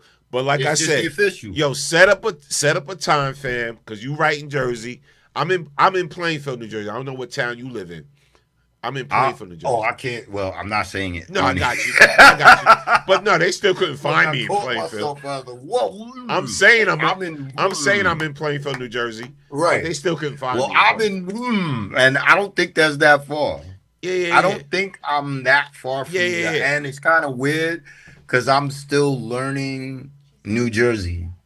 So I know certain provinces and certain towns. Off air, we'll I know everything is Garden State or Turnpike. That much I know. Yeah. If you want to go anywhere, so Garden State and Turnpike. You probably, I don't even know where you at, but I guarantee you probably like 25 or 20 minutes away from me. I think because I Googled the address. Right. I think we put it in I think it was like maybe 45 minutes to 30 minutes. Okay. So it's not extreme. It's not an extreme amount of travel. Yeah. But like I said, when you ready to link up, just hit me up. Son, we could link up during the holidays just so some OG, what's up? What's up? Yo, what's up, OG? What it is? Like just chop it up and chill it. I'll get the first round, kid. I got everybody's first round. Let me know what y'all want to do, man. When you come here, I got you. I need to order a ride. It's drinks. In light of the antics I've seen tonight, I can imagine. But Mike is smoker, right? He a smoker, right? Oh yeah. I stopped What like does the 6 months Pope ago. wear funny hat? I stopped like 6 months ago because for the vocals, but I still use gummies and shit. I don't smoke. I'm sorry to hear that, bro. I'm sorry to hear that. I'm a sipper. But listen. That's fucked we up. do the edibles though. But I'll be honest. I'll smoke. I'll hit the blunt before I hit the gummies. The gummies be having me like, Well, yo, why does everyone have like the same gummy issue? Cause, bro, everyone it's about tolerance. It's about tolerance. Really doesn't take it. It's they about all say tolerance. the same thing. Like I'll take totes of and the then blunt. you passed out. Cause it's tolerance, Mike. Like everybody don't have that tolerance. Yo, it's wild. Gummies don't work on me for some strange reason, bro.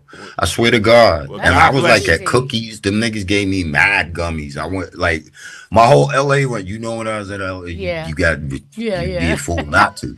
So I like had gummies, and I'm like, yo, where's the gummy that's gonna like fuck with me? And I've yet to find like 1,000 milligrams. Like what? Possibly. I could do like 5. I do 5. But then I'm not a gummy person. I would rather roll a blunt. I know. Like but, I have half the front of the blunt is carefully crafted. Your blunt. I used to feel that way, but and for that, it damages my throat. I'll take a tote and all of that. You will, right? But let me tell you, one time I had to do a gig. One time, I'm gonna do something special for you, bro. When I do come, I'm gonna bring a nice care package for you, bro. Oh, damn. And I better see you use it, because you be punking out. You have to share, though. You can't be like that with Tiffany Kiss. You gotta share with Tiffany Kiss and the bro. No, if you bring something, I got y'all, bro. The blunt, the blunt, yes, but the gummy, nah. I had to do a gig, bro. The reason why I'm saying that, yeah, see, just look, I just heard him already. He's like, I had to do a gig. That mean this ain't your lane. because you fucked around and ate the gummy and didn't anticipate kicking time. And then you was cornered because you was in this. Oh shit! I'm high and I'm doing a gig. This is fucked up. Look, and it was the ring I know joint. what you did. It was See, one of you those did it ring. wrong, bro. It was one of those ring gummies, right? The peach rings? And it's one of those ring. And it's funny. The person that gave it to me got a big record out. Right, the person that gave it to me, it was like. Oh, so you had a rapper gummy. You didn't have like a regular gummy. You had like a rapper gummy. Nah, bro. You supposed to call me to be your CNI. I should have been a CNI dog that day, bro. You feel what I'm saying? So I could have been the CNI dog. Like, don't give that. So I'm sitting up here, yo. I'm supposed to do the gig. I'm supposed to do the gig, right? Sweating. Paranoid as shit. He probably was like, who? You probably was like Chris Tucker Who's Friday when he smoked that dust shit with the nigga by the car. Yo, hey Mike gonna know what I'm talking about. I'm at the gig, right? And the gummy kicked in, so I'm like, the best, safest way for me to get through this gig is let the record play all the way through. You couldn't go down the stairs? You was scared to walk down the stairs? Bro, I was scared to walk down the stairs. The pedals on the car felt like marshmallows. Oh, forget it. You can't do nothing. All of that. Yeah, see, you needed a CNI dog that day, bro. You need a CNI. I'd have been there. I'd have been like, nah, don't take that leap, man. And that's not it. We gotta start small. It's like skiing on when you go skiing, you're on the bunny trail. You know how you do the little mountain first, and then you go on the diamond trail. Don't start at diamond trail. That's crazy. I'm a sipper. Yo, I cannot. I'm telling you right now. Stop giving me gummies, and we go into a holiday. A BK. What? Tomorrow. What is he saying? Christmas is this week. It is Gummy City right now, bro. No, we got a holiday party tomorrow. Right today. Wait. What today? Today. No, you walking away. He's out.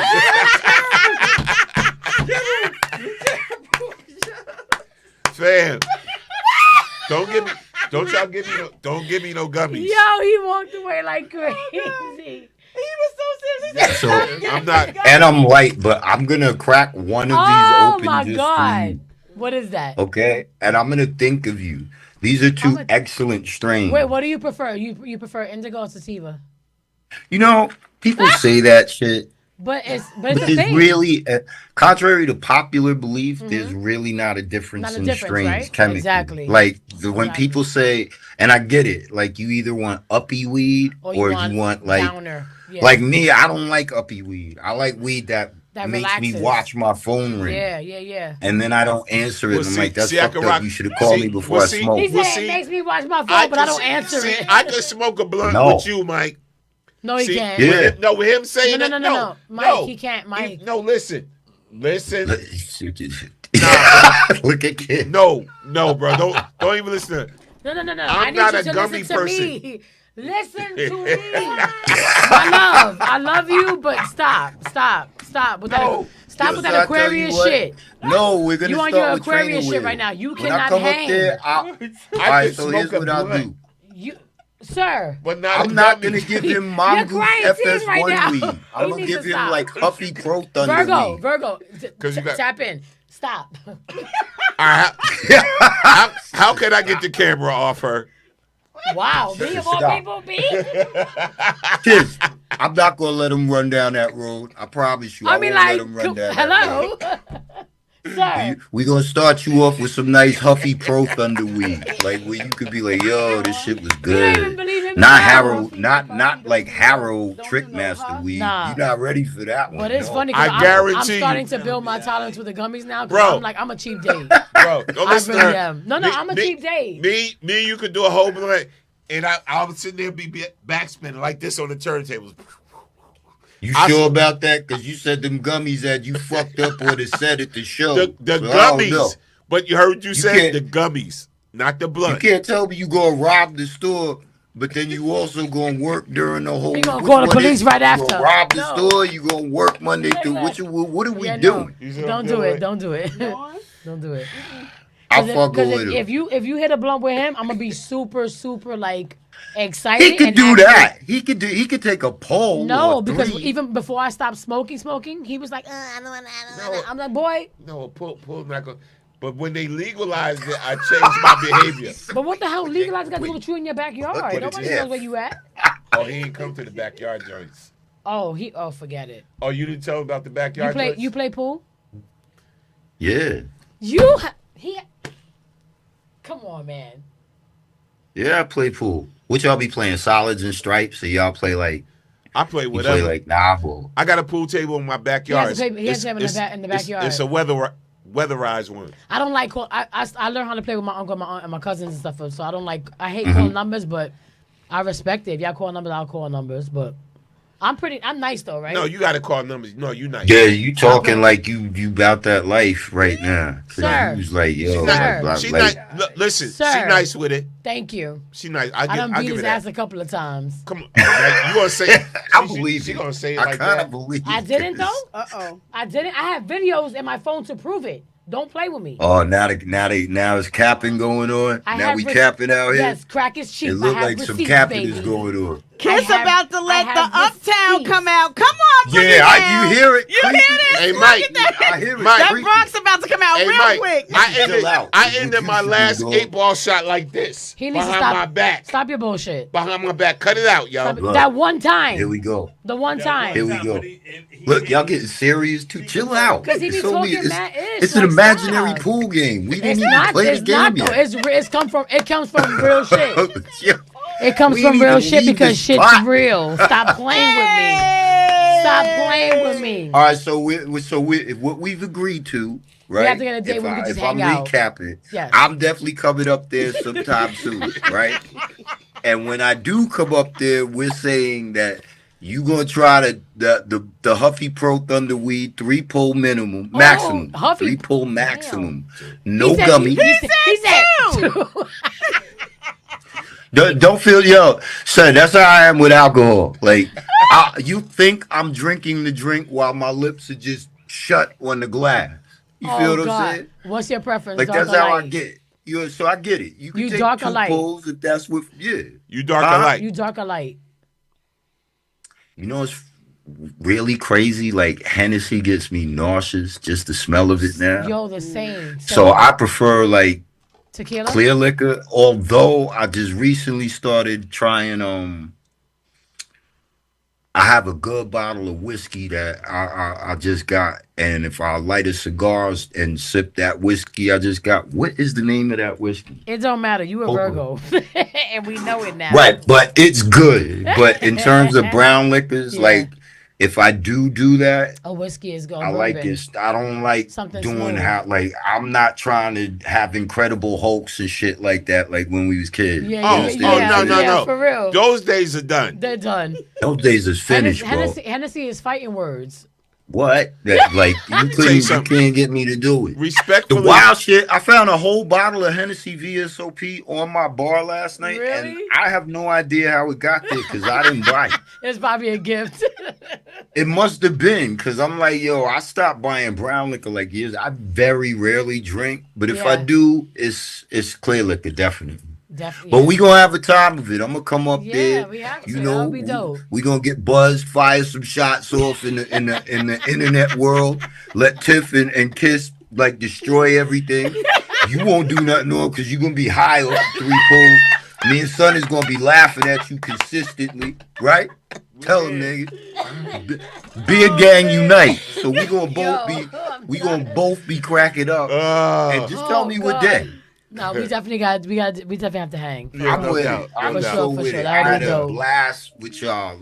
Just We like, appreciate just- you, like for real. Like we a stayed blast on with we y'all. stayed on way longer than we said we would. Yeah, listen. And I appreciate is you. the longest we ever did an interview, though. Yeah, Period. in a minute though. Interview, yeah. Really? The last interview No, that we had an we've interview done for like long almost 2 shows, o'clock. but not an interview because usually we topic based. Yeah. Or sometimes we always say like we always say to like the person that we're interviewing, we say like when you're ready to just cut started, like give us the okay, blah blah blah. Yeah. We just been like, but it's No, like, this is cool. This is very cool, and I'm very glad. How's baby boy, though? He's good? That y'all asked me to do it. And no, I appreciate this you. bit. I only is like we ain't even in front of no cameras and none of that shit. We just having a good conversation, good energy, good people. I know. I've said on been a my pain show in the that ass, an but I interview should appreciate never you for feel real, like for an real. interview. No, it We've been didn't. dying to do this. It didn't feel like an interview, and it's crazy because it feels like Those are the best ones. But it feels like I know Mike for a minute. Like we just been bugging for a minute. You know what I'm saying? Oh, for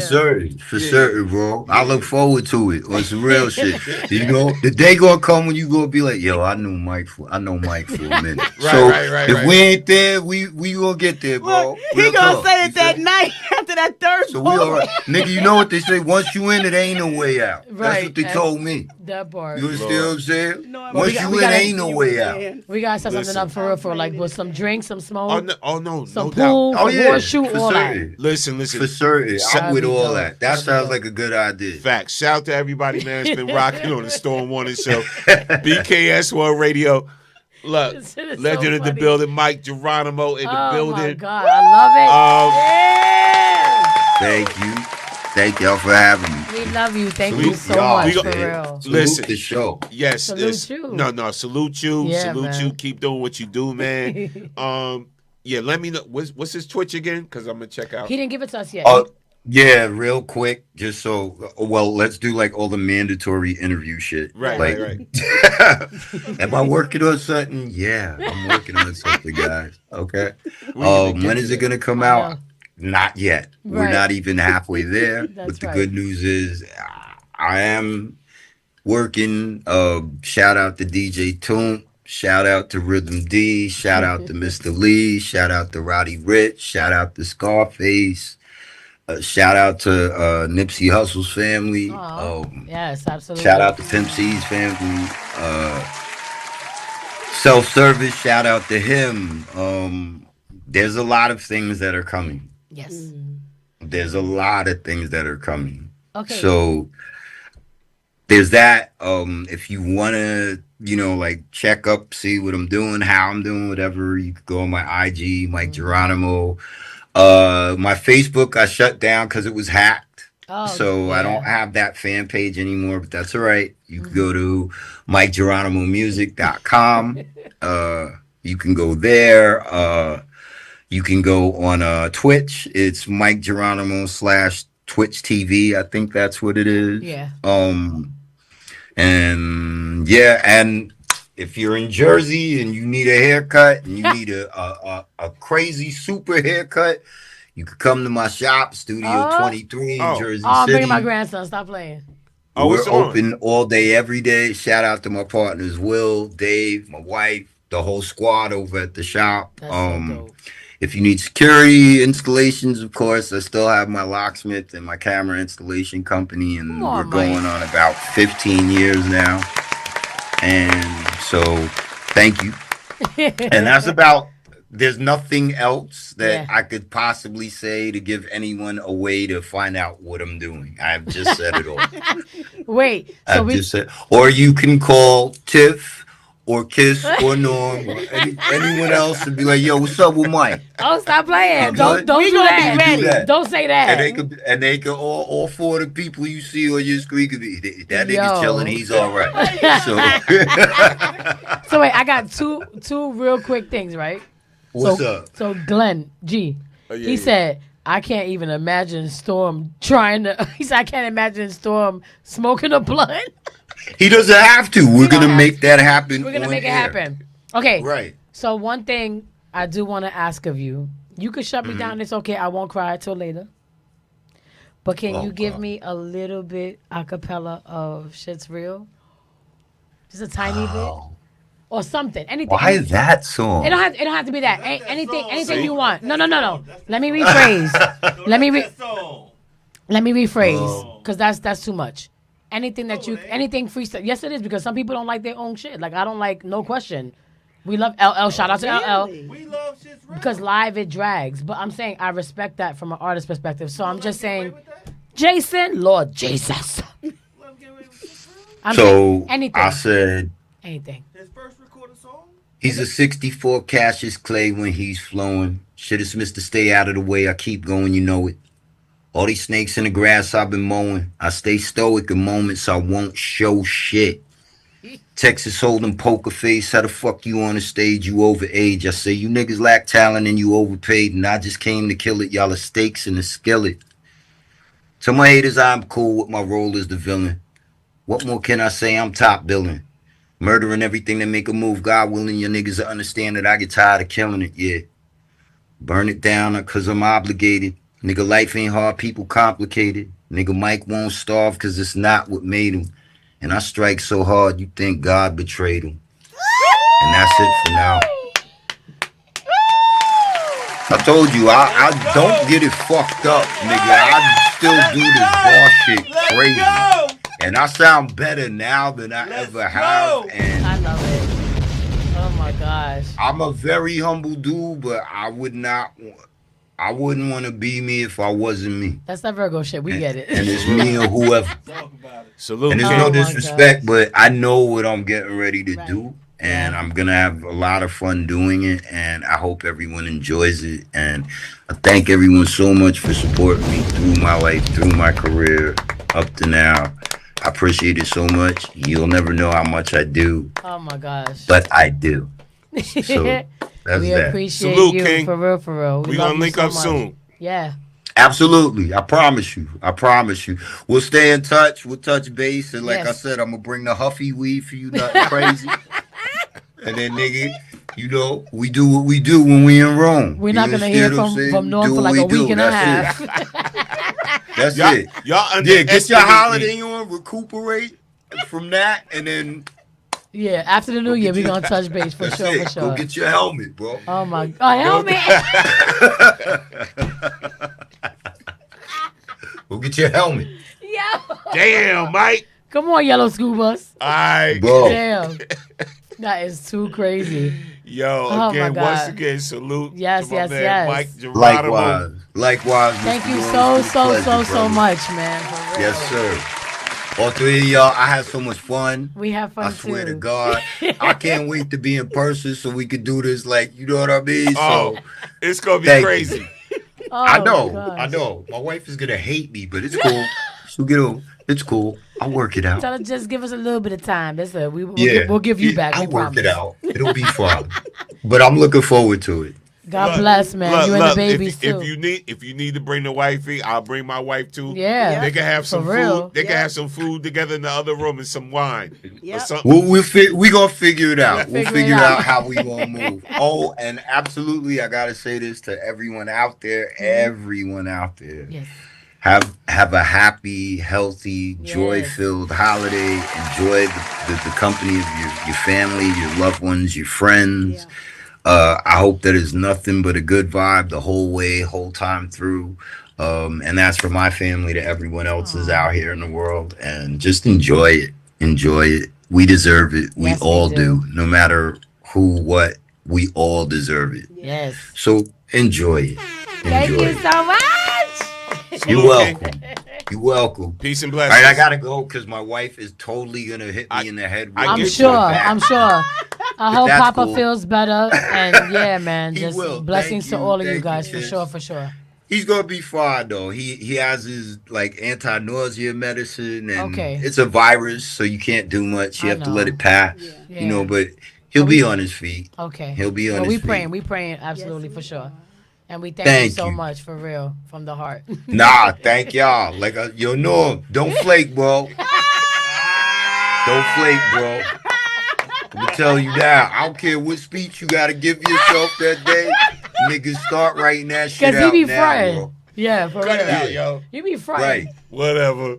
I be frying. All right, we gonna see. Like I said, it costs 10 to get in, everything to get out, bro. That's what they it. told me. You feel? Yeah, nigga. Yeah, nigga. Southside, we outside. You know? 10 to get in, everything to get out. Every 10 to get in, everything to get out. Everything to get out. One more goddamn time. Look, nigga know. Just by that, a nigga know, right? Salute, no doubt. A lot of long nights out there, bro. You feel what I'm saying? Yes, sir. Yes, sir. You know what it is. But yeah, I'll catch up with y'all. And again, Yeah. thank you so much. I had a blast. All right, Have a man. good night. Sleep well. No Bye, doubt. y'all. Bye. Peace. Yo, once again, that was That was so fucking awesome, legend. yo. We had. I'm sorry. That was super dope. There is nobody like Mike Geronimo. We've had plenty of interviews that were like dope. You know what I'm saying? Like good vibes, of course. But yo, like there was just something so like special and just different and like you said in the beginning of the thing, extraordinary about the whole night. Like from the food to the journey to giving back to your, to the community, philanthropist work, all that stuff. And Mike, yo, like we love you so much for real. Like, oh my gosh, that was everything. That was everything. Listen, that was just I enjoyed that thoroughly. Crazy blessing. Yeah, man. Let's go. Shout out to Annika in the building. Hey, pull that mic close to Annika. you. How you feel, girl? I'm good. I'm Santa baby. We all on right now. Oh man, that was so dope. That's all of us right now. Ew. There we go. Ew. Yes. Oh my God. That was so much fun. Nah, it was definitely cool. Man. It's So, always yo. dope when you can talk to I'm people that have, like, hungry. this- Yeah, me too. Is there anything open? I'm hungry too. Well, it's five after. No, one. I want food. Like At a some diner. Pasta, like Park Ave fettuccine, Diner. Alfredo, or Five something. and after shrimp. one. Park Ave Diner. Yeah, like the When I get home, I'm gonna eat the last bit of You my said Park Olive Avenue Garden. or a good pork chop. At 5 after 1. I don't eat pork no more. It's only 12. It's only 12:58. Y'all too good for Red Tower? What's Red Tower? I know what Red Oh, I Tower know is. you was That's my talking about that after-work place spot. before. I think Back that's on when I the was- corner of the thing, Could- right? I loved Red Tower. I need food. Could I It's a show diner, but it's it get a little hood sometimes at night. I mean, that was a Thursday. Yeah, look, As I get old, the hood don't feel the same way. I'll be like, I don't want to get robbed. I need some food like. I can't. I'm turning around my ring when I go in the hood, trying to Maybe hold it so some nobody chicken, see it. fettuccine and a pork chop and some Lucky asparagus say and he's mashed home. potatoes Lucky said and he's a at biscuit or Huh? cornbread. Oh, he's on? Yeah. You good? Yes. All right. Tell him I said I appreciate him. Listen, shout out to everybody, man, that's been on the check-in. So much for coming. We had some great time tonight. Great guests tonight. Shout out to Chef Cordell, Yes, Cordell, the culinary diva. Culinary Diva. Dr. Lucky Church. Yeah, Dr. Lucky Church. And last but not least, Mike hip-hop legend, Geronimo. Mike Yo. Geronimo. It's been Damn. a great, It was just great night. conversation all the Great way around. conversation. You know me, I could keep it going. But it's cool because like that's who we are. Like we're music, we're foodies. we real shit. We didn't you even know? get to none of the topics. And we didn't need to.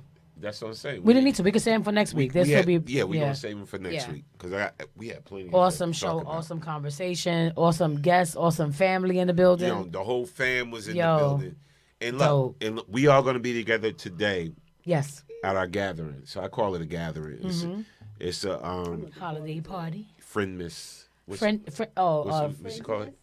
Friends. Well, they say Thanksmas when you're mixing Thanksgiving, but you're not doing that. So What's it's, she it's a call- what's she holiday call party. Friendsgiving and What's she- Friendsgiving and what is it? Friendsmas? Is it Friendsmas? Is it Friendsmas? Is it Friendsmas? Because we create that ourselves, right? Hold on. You know we create everything. Yeah, because So it's Merry Friendsmas. yes, Merry Friendsmas. Merry Friendsmas. Yeah, and it's just really going to be certain select, members of people that's with the BKS fam and just part. We just going to have a good time, just chilling. It's funny, we got some live entertainment around 9:30, right? But you know us at my table. I'm still bringing my DJ controller at my table and my mic and everything like that, so we Yeah. can cut up. But we just gonna be vibing and kicking it and talking about some things and some things for the new year. And even though I know like Tiff now, I know she like, nah, I still want to do my show. I ain't gonna really have nobody take over my show. I know she feeling it now, like Oh, Tiff, Norm said you singing. Oh, I said, are we doing karaoke? I'm gonna be singing. Nah. But listen, I'm gonna have to sing. But we're gonna be acknowledging tomorrow. We're gonna also acknowledge some people that's just been rocking with us for 5 years plus. That's amazing. So we're gonna acknowledge people that's been rocking that's been here doing shows and stuff for at least 5 years plus and everything. So we got a little moment that's going to happen, but it's just just gonna be a vibe, us getting together and just having a good time. Yeah, that's always silly. good. And listen, we're gonna try not to get kicked out of the spot. It's not gonna be batty shot o'clock up in there. We're gonna keep it classic. Annika in the building. You coming through? You coming, Annika? Yeah, I'm definitely Oh, Annika, we staying together? Food and liquor, I'm always coming. Food and liquor. Food and liquor, I'm always coming.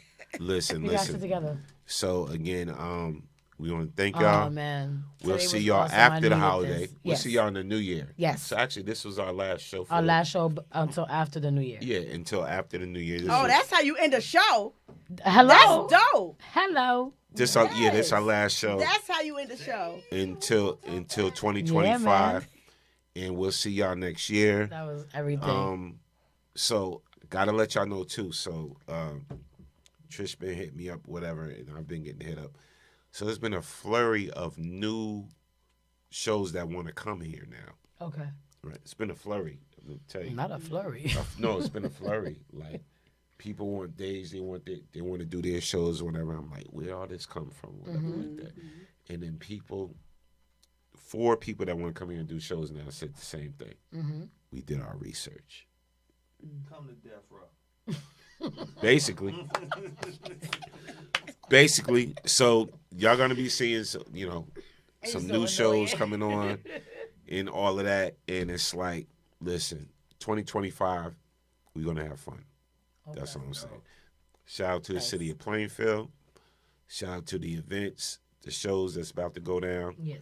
And again, if you want to do a show without people being all in the videos, dancing, all the dancing, all in the videos. You Oh. look, no, you know what you look like? You look like Gator. Hey, mama, this for you. This for you, mama. This for you, mama. Go to BKS. Nah. My office hours are.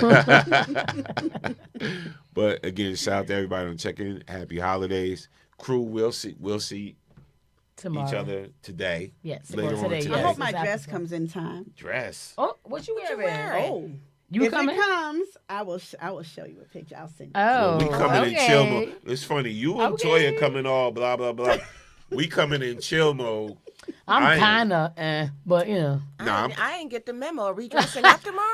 I have no idea. I was told it wasn't formal, so If you come like that, you great. Okay. You know Super what? great. I'm wearing dresses. I'm gonna tell you something. I'm just extra with listen. life. Okay. I need deliverance from being With extra. life. I'm the That's fine. I'm the founder of the crew. I'm coming chilling. Oh Lord. Relax. And I got a broken toe. Oh, that's right. Yeah, this Did no one fool. tell you he broke his toe? He done broke his Yeah, pinky broke. toe, then go to the hospital. You done shot me in my pinky. Shot me in my pinky toe. I love that little old boy. So if y'all see me limping, whatever, that's the reason why I got a broken toe, whatever. And then everybody was telling me, "Wait, you gotta go to the hospital because all they're gonna do is tape it up." So I never went to the hospital. No, and then he spoke to the doorstopper for 4 hours. I love you, little old boy. You shot me in my pinky toe. Good night, everybody. Lord Good Jesus. night. We love y'all. Oh my Thank God. you to Dr. Lucky Church, Cordell Robinson, the Culinary Diva, and Mike Mother and the Ranamo. The Master Ice That was awesome. Peace and blessings, y'all. Bye. Merry Christmas, Happy Holidays, Happy New Year, y'all. We love y'all so much. I'm hungry. I'm hungry.